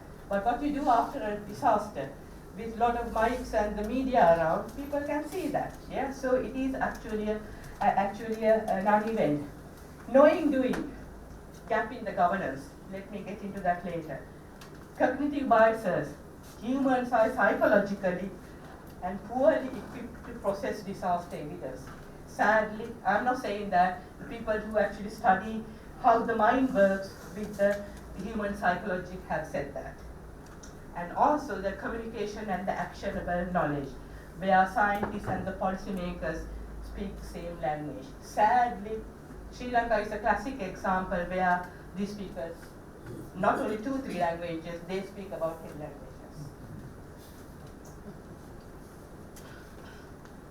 Readiness for recovery.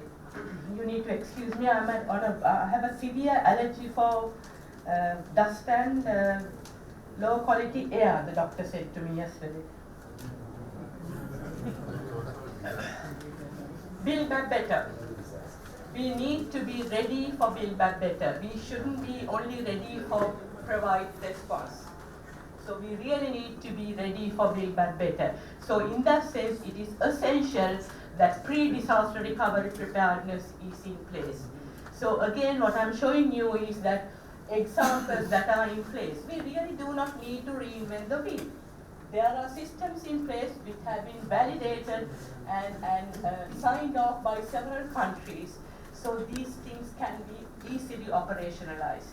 So I call upon the government, the private sector, people in this room, OPA, academia, civil society and the other partners and the stakeholders to enhance readiness for resilience, recovery, to build back better by taking these concrete actions to build a more resilient future for our country. So there are actually, again, you can't see them properly, but most of the points that I'm discussing and also the other speakers discussed, they are listed here by means of a 10 principle framework. So being ready for recovery.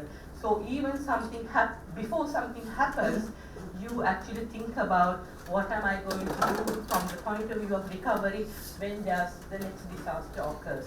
So just thinking ahead. Yeah, so it's a kind of a similar exercise, isn't it, but in a different scale. So the next category that I want to cover is construct. It is actually close to my heart because I originally come from construction management sector. So the first one is developing, getting people to understand all these points that I discussed before. Construction.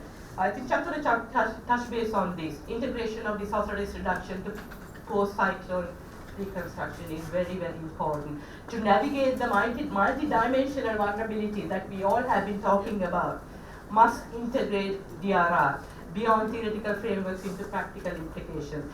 Every little thing that we do in this country need to have DRR embedded. For example, that is why I'm saying DRR should be an integral part of legal frameworks, and also policy needs to be risk informed, and also financing and programming, budgeting, code for design, all need to be risk informed. Again, Chinthaka highlighted about updating the building codes, and also the land use planning. Again, Chinthaka highlighted about that. So all these actions need to have DRR embedded upon it. Displacement and relocation. Again, I think this is actually close to Chinthaka's heart, I'm sure. So what I'm actually sort of saying is, we really need to have more sustainable and efficient relocation policies, not to be actually decided by the politicians when it comes to close to an election, for example. So it is vital to me that current policies and laws are reviewed, and that relevant and applicable foreign settlement and land acquisition are embedded. So I know for a fact that I have worked with NBRO quite closely over a very, very long period of time, and you all are doing this, but it's just formalizing that and getting people to not to take shortcuts, and everybody sort of follows the guidelines and to be accountable for their actions. That is very, very important. So there are so many recommendations that I have put forward. Again, this is through research that have been carried out in Sri Lanka. Again, having NBRO as a partner, you can conduct a need assessment, additional funding support, strategies for restoration, and also expediting the process of issuing deeds, for example. Again, you can sort of see we have actually published a book, Rebuilding Communities After Displacement. There are a lot of chapters written about displacement policy in Sri Lanka, so you can, if you're interested, you can read about that. Urban planning, building regulations, and the approval process. Existing strategies, to me, this is my personal opinion, fail to address multi-hazard threats and the systematic risk, as well as inadequate community involvement and limited access to timely disaster risk information. This is what I have established here. Therefore, my suggestion is that there needs to be a paradigm shift in the necessary processes to essentially to fix this system. It has to be evidence-based, risk-informed urban planning rather than what the politicians want. Evidence-based is extremely important. Reconstruction quality, again, I think someone actually touched based on that. Finances need to be accompanied by technical assistance. There's no point of actually recommending recommending structures if the relevant technical assistance is not there. So there need to be technical assistance that is required to ensure new buildings are disaster and climate resilient. And also, it is really important that the quality is to be maintained. Otherwise, we all know what will happen next. We have seen kind of buildings in Gattawa and that area where the poor, due to the poor construction quality, a lot of buildings were collapsed. And also supported by very strict, absolutely non-negotiable regulatory policies. Nobody should be allowed to actually cross the line. Policies are there to, particularly relating to building regulations, they are non-negotiable. Either you take it or leave it. Luckily, where I come from in the UK, this is actually extremely strict. If you construct something without actually taking permission or bending some rules, you have no choice but you have to demolish it. A lot of people have demolished some big houses just because the wall is 2 centimeters higher than the actual allowed. I'm telling you through the examples. Then the next important one in Sri Lanka, as far as I figured out, is facilitate. So I'm actually going through the products and the processor cycle, if you can see. So I covered developing and I covered constructing, and the third one is facilitate. Facilitate is very much to deal with the risk governance. So there need to be, disaster risk is complicated, as we all know, and to address the systematic risk associated with disasters, we really need a systematic approach for risk governance. So it has to be actually kind of linking to institutions, systems, infrastructure, and so on, so vulnerability exposure, and so on and so forth. So in Sri Lanka, comprehensive local and national governance which facilitates an effective disaster management system is needed. And I'm telling this with evidence.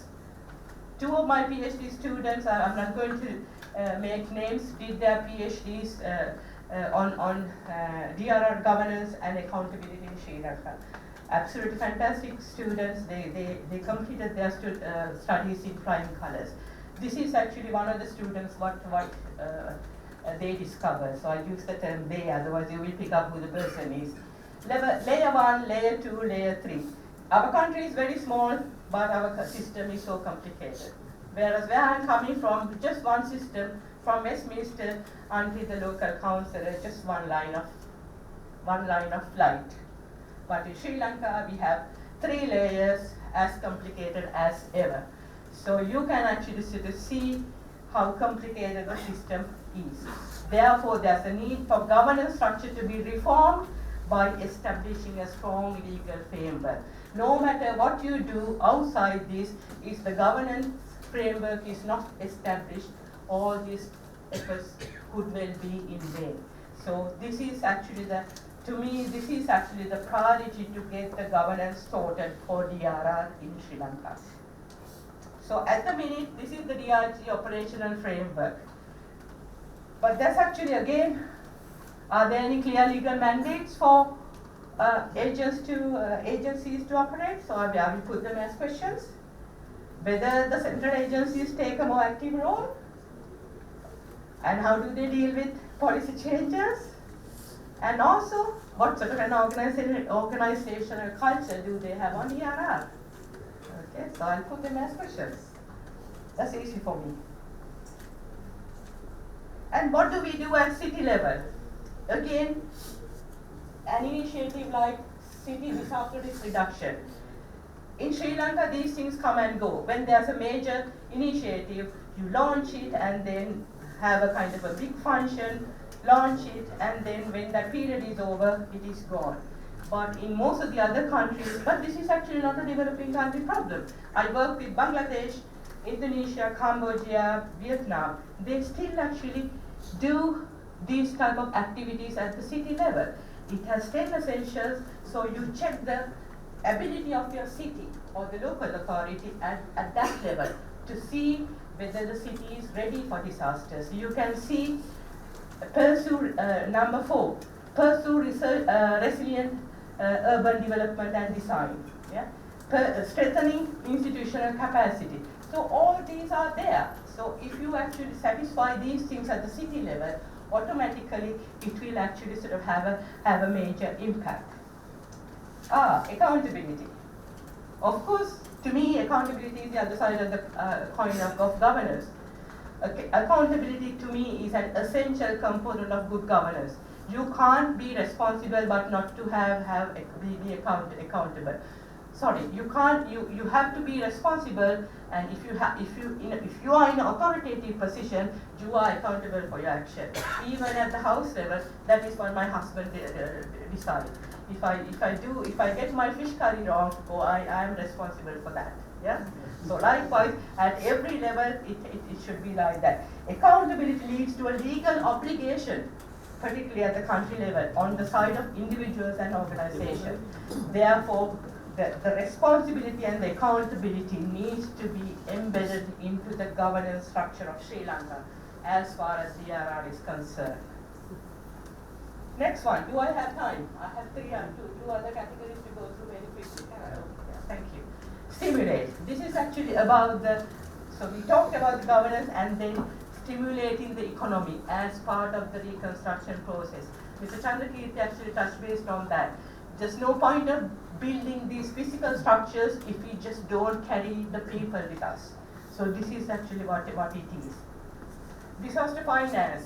Of course, the primary barrier, rupees 50,000 rupees and so on and so forth for people to get out of the emergency situation. But what is important is the long-term investment, so that they can actually get out of this whole mess and to get into this long-term resilience. So how can we actually do that? Again, one of my PhD students did a detailed study. I think Chinthaka knows who the person is. Did a very, very good study, identified several recommendations that can be put into practice in the Sri Lankan current context to improve the situation. Integrated DRR, establishing predictable and clear range financing, strengthening the local financial assets, and so on and so forth. So there are actually several guidelines. And also, most importantly, adopt the mindset towards think resilience.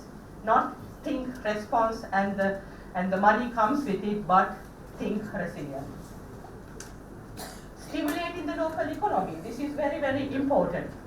We should not actually bring imported labor into the areas. It might actually just upset the locals. So this is actually the basic point that I'm trying to emphasize here. We have to actually focus on transitioning from relief to local economic development. We can do that very much part of the reconstruction process or the Rebuild Sri Lanka initiative.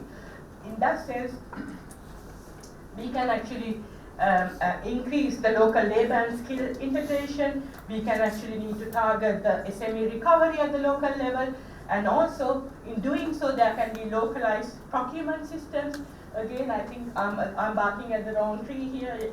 You know, particularly Mr. Chandrakeerthi and even Chathura and Chinthaka, they all actually talked about it, and also the importance of restoring the agricultural value chain and also promoting private partnerships. When you do this type of activity, then the locals will be happy, so that it will stimulate the local economy, which is actually very much part of the reconstruction process in Sri Lanka. Community-led approaches. I'm not going to invest a lot of time here, but we actually, again, the previous speakers covered this in quite a bit of detail. We need to have village rehabilitation committees, community managed microfinancing can be implemented, local labor intensive public works, and also community-led skills hubs. I think these are actually very, very important, particularly promoting this concept called village to village, heart to heart sort of approach. Next category, you can sort of see here, the protect. It is actually protecting the environment. Again, Chinthaka highlighted the safe land scarcity in Sri Lanka. Sri Lanka's geography means that safe flat land is actually limited. So in that sense, there need to be proper spatial planning, there need to be proper resilient housing designs. Again, Chinthaka highlighted those, and also sustainable material sourcing is also very, very important. Linking with that, what we really need to do is, the other side of the coin is protecting the environment. So restructuring after a disaster is a very high pressure environment, as we all know, where the urge to rebuild quickly often conflicts with environmental protection. Again, a point that I want all of you to think about. You know, if we actually, of course we really need to actually come up with the mess as quick as possible, but at the same time we need to actually think about these important points. Do we need to see that whatever we construct new will lead to another disaster? Definitely not. So it is achieving that balance between long-term, short-term relief and the long-term recovery is very, very important. However, that is why I'm saying this phase is where we are now, where this country is now, is a great window of opportunity to build back better and greener. Not build back same or build back less, yeah, build back better. So in that sense, we really need to think about sustainable waste management, green building and infrastructure, land use, ecosystem and restoration. I was so pleased to hear Chinthaka's presentation had that, and also policy and the circularity. Again, Mr. Chandrakeerthi covered it very, very well in terms of how do we actually respond to very global level issues such as climate change. There's no point of saying climate change is a challenge. We can't actually do anything with it at our level, particularly at Sri Lanka level. What we can do is, from the mitigation perspective, it's very, very difficult to deal with it. But we should at least try and adapt to that. So in that sense, policies and policies related to circularity will be very, very useful. Prioritizing reconstruction process. In Sri Lanka, to me, where land is scarce and ecosystems is very fragile. Again, Chinthaka highlighted about the status of the land. We simply can't fix everything at once. So in that sense, strategic prioritization is very, very important. Again, of course, there's such a hurry to sort of get back to normal. Maybe from the point of view of funders, that they want to dispose their funders quite quickly, but no. Take a step back. We really need to think twice about the strategic prioritization. In minimizing the recovery gap, in also managing the extreme resource scarcity, and also to prevent secondary disasters. We don't need another one coming just because of pushing with the reconstruction activities. And also in maintaining public and international trust. Final one, nurturing. In intersectoral coordination and collaboration, it is essential, absolutely essential to focus on a few critical areas vital for settling intersectoral collaboration and coordination in the long run. Sadly, of course I come from from academia, but I do research and have provided a lot of input to policy.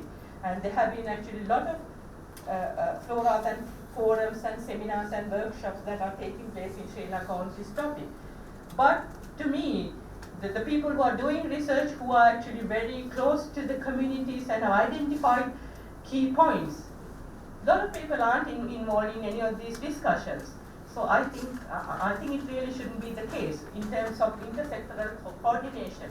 All sectors need to be there, even including communities, even in certain circumstances, including even the kids. And I told you that that example.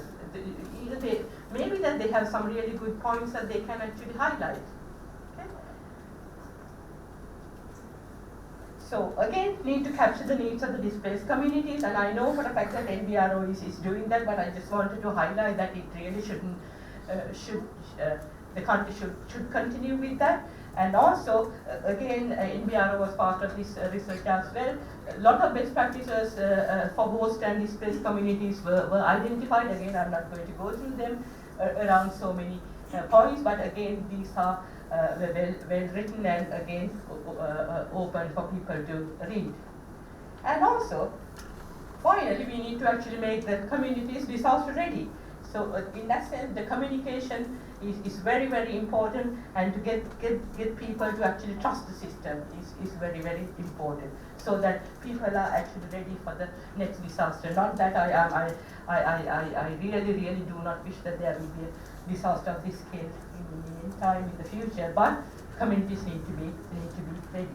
And also with that, the socio-cultural dynamics in terms of integrating this bigger picture. I think Chathura highlighted on that, but dealing with those is not easy. But having said that, we really need to have our discussions around that, how we can integrate climate change with climate change adaptation, with disaster risk reduction in the development planning. So with that, my intervention is over. I hope that I actually gave you some food for thought. So my actually key point is reconstruction is actually a combination of products and processes, and you need to actually cover all 6 components in actually going forward in building a country which is BBB rather than BBS, which is build back the same, build back same. Yeah? So it is BBB. Thank you very much. Now preparing for the moderating session, so Q&A, which you can take part. For that, we will rearrange the head table as well. Thank you very much. We'll quickly get on to the Q&A. We have really overshadowed the time, and still I will raise one question each from every speaker and then open it to the House. I'll make it as quick, short as possible. Now, I think it was estimated that 4.1 billion is economic loss, and due to the opportunity cost and everything, it had gone up to maybe going up to about 7 billion. And the government proposed a 500 billion fund to start with, and there's a task force to be appointed. At the same time, we heard that they have sought 150 million US dollar fund from the IMF under the rapid relief consent, and also another 200 million we saw that from the IMF. So can I ask Mr. Chandrakeerthi, where do we stand in form of our legal reforms, as well as in terms of the progress we have made in this regard? A quick answer is very much appreciated.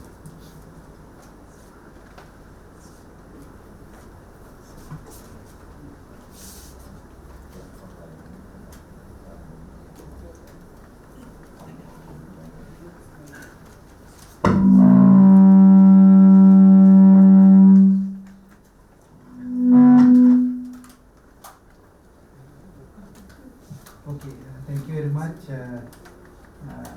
I think Rebuild Sri Lanka Fund already established, and the Presidential Task Force established in 31st December 2025, and at that task force also chaired by the Honorable Prime Minister Amaratunga, and that task force also we have 8 committees. So there is one committee for the Committee on Finance and Funding. For this Rebuilding Sri Lanka Fund Governing Committee, this is also appointed by the Cabinet, the Cabinet decision in December, and also the 500 billion passed by the Parliament also allocated for the relief matters, and also the construction of the roads and the railway line and all the infrastructures. And I think the Minister of Finance, and they have allocated several the DSP's accounts to collect the funding, and we have to legalize the Rebuild Sri Lanka Fund. We need to get the approval from the Parliament. So I think that process is going on. The Presidential Task Force also met 2 times, and we have appointed chairman for all the 8 committees, and also the other members to the committee. To continue this Rebuilding Sri Lanka Fund and other activities, we are going to through this Presidential Task Force, we are continuing this process within the Presidential Task Force. Thank you very much.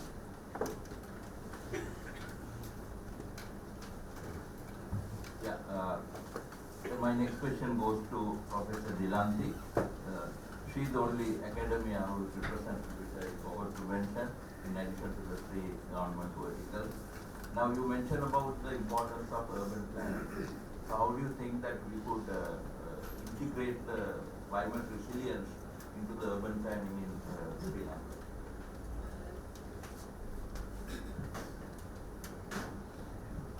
Climate resilience to urban planning. I think this is when you sort of say climate resilience, I think it is actually very much a subcomponent of integrating DRR at every sector of the society. And again, Chathura identified that as one of the areas, but that is actually something that I have been actually campaigning, particularly during the last 15 to 20 years. So really speaking, when you actually do that, and then the urban planning actually sort of should happen at every level, the ground level, but it should actually sort of be a combination of both top-down and bottom-up approaches. The national level policies need to have the importance of considering climate resilience in urban planning, and they need to be cascaded down to the local authority level, who actually gives the permission and approve plans. So really speaking, that cascading system should be there, and at the same time, again, it is actually linked to the component that I identified as liberal. people need to be first of all knowledgeable about what it really means. It doesn't mean that the agreement has a clause on urban planning. No, not really. But it's just the actual application of that. Having planning issues relating to disasters embedding within the approval systems. That is actually one of the examples that we have. Thank you, Professor. Next question goes to Mr. Chathura Liyanaarchchi from DMC. What kind of reforms will the DMC prioritize in 26-27 term to address the multidimensional crisis? Thank you for the question. In fact, that's the thing that I have discussed in my presentation also. Because the Disaster Management Center of the Act established in 2004, now almost 21 years ago, we had a lot of series of this kind of impact had happened. Even the region itself. Now we're talking about global warming, climate change, temperature rising, and to cater such future impacts, we have to have the structural reformation. At the same time, Professor Dilanthi also mentioned to have more authority governance structures. Because if you just visit the regional countries, how does this particular system established in India, NDMA, Pakistan, NDMA again. So the disaster management NDMA chairman is equal to the cabinet minister, right? Despite that the secretary is there for that particular ministry for the administration, but still that particular power is given. Even to get one central coordination, we need to have such authority. Otherwise, the organization or the institution itself cannot manage and get those resources to do these particular response at the same time for the preparedness itself. Sometimes, with the governance that we are having, it is not that easy to communicate with the administrative setup. Even passing those messages to different entities, we have to go through different processes. Even to get their support, still we need to get the approval from different entities. So likewise, I think it's the right time to discuss on how to do these reformations and how to structure the disaster management center and what kind of individuals have to be there, especially the researchers. It should be a kind of a think tank, because the research entities, academia, even this kind of professionals have to be integrated with the disaster management system. They are do combine research and come up with solutions. Even the disaster management authorities have to give the topic to the researchers to do this research, even the social studies. Why the people are not moving when the disaster management center sending this warning. Likewise, the behavioral change that also have to be embedded. So because of that, I think it's the high time and a good question that you have raised to just think on. This is a kind of eye opener. Next disaster, we never know if it is, because in Haiti, before the earthquake Haiti, they will never experience the earthquake, but we never know what is the next disaster. We have to prepare ourselves for the next future disasters and have to have, because this time also, I would say, we prepared for the A-level examinations. Before this particular incident happened, northeast monsoon, the period, we prepared for the A-level examination. That's why we have pre-positioned all these amphibious vehicles, unicorns, unibuffers in this Gallala, Mavanal, the Manampiti area. I think you might see those things in the videos, like the kids, the students are transported with these vehicles before this event. That is the capacity that we have, right? Hope this particular incident exceeding the coping capacity of us, as Professor Dilanthi mentioned. We need to have integrated all the sectors into a particular central coordination and one central command. Thank you. One line there. They do not actually ignore health. I think that is, because I can remember soon after COVID, we actually proposed, of course we did several research projects, and again, one of the law enforcing authorities said, oh, health is not part of disasters. Stuff like that. So what just that, again, it's just really important to sort of think about this multi-hazard perspective and to bring in these companies children because administration so many years ago really needs a kind of a new face. And with all these complexities that we talked about, cascading impacts, and also we really shouldn't forget health. We really do not know, none of us have any idea what is going on in laboratories in so many countries across the world. So we really do not know. Thank you, Prabath. Into the Rathnasiri, starting from, taking from, I'm sorry. Taking from where he stopped. Because there are lots of uncertainty, we don't know what will happen next. Right? That's what it came up. So what findings, building research findings are there in BRO now in BRI, can mitigate the landslide risk in Sri Lanka across the country. And also what advances you mentioned about the lack of advancement.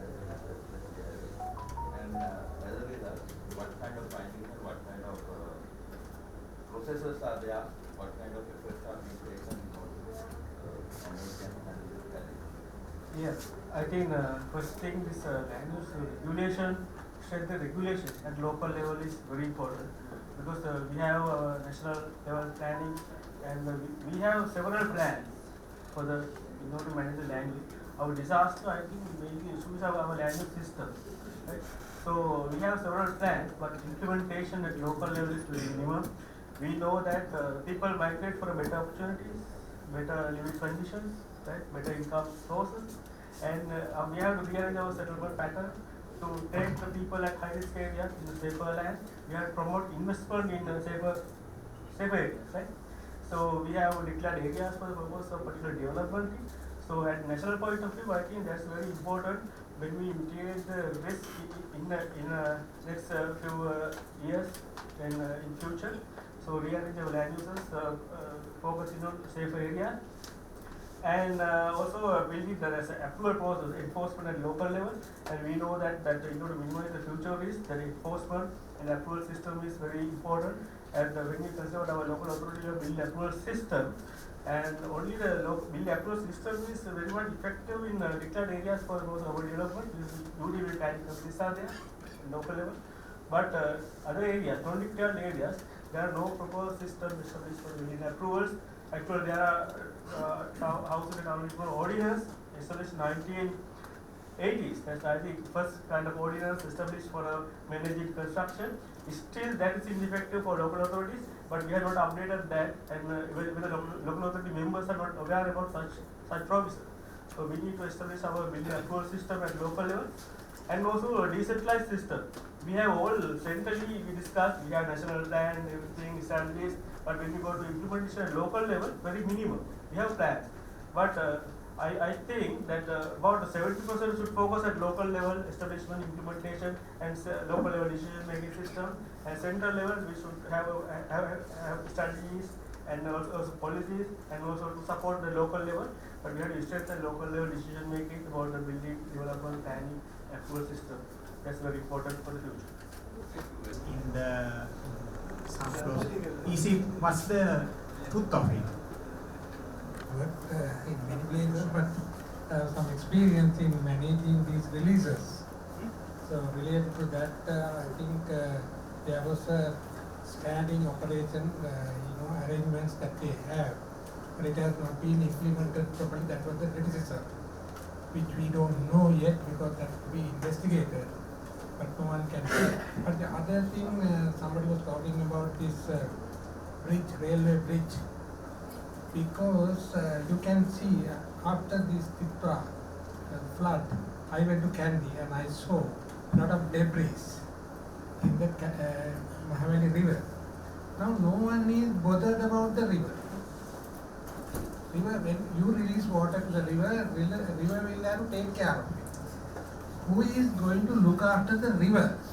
Because if you want to discharge water, you need to do these kinds of things. But I think in Chandrakeerthi, you are in very high position in government, but we are now retired people. But what I can say is, we have to invest in disaster risk management. We are not doing that. We are very happy to do recovery. That has a lot of political mileage and publicity and everything. This is what is happening. Those research part of it, it is very silent. It is being done in MBRO, what you call the DMT, but they have to do a lot of work on that direction, which has not been done. I'm just asking this question, whether the government is prepared to invest in disaster risk reduction. Thank you, Mr. Ethiah. Thanks for your question. The Minister of Finance going to establish a fund, Canopy Fund. The Canopy Fund is totally for this is the climate resilience and the disaster risk reduction. I think within 2 weeks, this cabinet paper will be submitted for the approval cabinet of ministers. Today also we had a discussion with the chaired by the HG, with the ADB, USDP and the NPPD and also DG, NBRI also participated to how we can manage the upper watershed. Right? For that, now we are going to establish new authority to manage the upper watershed, and also the ADB mentioned about the 13 point will happen in future. Thank you, Mr. Finance. Yeah. I am Kids Report again. I have listened to the Disaster Management Center. Yes. The fall into one particular locations within 8 hours time. So not only Kotmale, Ranjanigala, Rantambe, all those reservoirs were spilled down. So Mr. Dilanthi, engineer Mr. Dilanthi is the Water Management Secretariat Director. He had made the presentation in front of Science and Technology Conference, and he revealed that it's 40% of filled that time, right? So within few hours time, it filled up to the spill level. So managing those things, as the professional engineer mentioned, that is a kind of a responsibility of the reservoir engineer. But what had happened for the next particular forecasting, because there was another forecasting that there might be a kind of a adverse situation due to a cyclone, but it not formed to a cyclone. The water released in Moragaha, Kanda, Ranjanigala and other areas. So what will be the impact for the next? Because this forecast have to be more accurate, precise. Unlike UK, the predictions, if we have such predictions, of course, we might, have a better situation, but still, with that amount of rainfall, can we release all the water? We have to release. And even for the questions or other observations made by Secretary Sir regarding this debris, because Japanese have the Sobu dams in hill area to just stop those debris, and only the water will be passed. Then the damage might be lesser.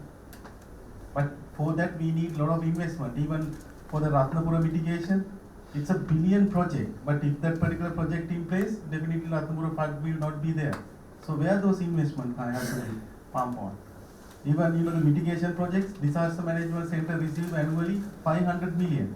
Can we do with 500 million 25 district mitigation? No, actually I am referring not the mitigation work. In a proper way, this is the place where you can safeguard, no problem, your property will be protected. Some assurance need to be given. So in a foreign country, they are using effective use of AI. So with the VR technology, they can be witness how the flood going to impact. What are the things? So they prepare some simulations to showcase this is how the disaster going to take place. If you all can use those effective AI into that to show, okay, if rainfall is up to this level, if you open the floodgate up to this level, there can be a disaster up to this height. How we can prevent it? Something like this, how as officials, AI use of effective AI use of can be used for this disaster management. So I'd like to thank you. That way, without telling them where they should be going. So in terms of there really need to be evacuation plans, and it needs to be multi-hazard perspective. Evacuation plans and also linking with that inundation mapping is really, really important, because on a country like Sri Lanka with lot of tanks, lot of rivers, inundation maps really need to be there. Again, you mentioned about AI and so on and so forth. That is why I can sort of say there are a lot of undergraduate students who are doing, because I actually examined quite a few. I was lucky enough to be part of, I must say. Absolutely fantastic work that a lot of students are doing. but they are just in vain because it's just no one is actually listening to them. They really need to be embedded into the system. Very little systems such as actually monitoring flood levels and where to evacuate and doing kind of Google mapping and so on and so forth. So there are systems available, and there are the brains of this country is absolutely fantastic. We really need to find a way of capturing them. Okay. My question is, now you. They actually sort of give away millions and billions, and I actually sort of raised that issue several years ago, but at the time I must sort of say the things were so very, very difficult for the university, so I really did not have actually a starting point. But perhaps this is actually the right time to sort of seek funding, whereas other countries have actually received very, very large sums of money to get on with these activities through means like that. I think I fully agree with you on that. Thank you. Thank you very much, and thank.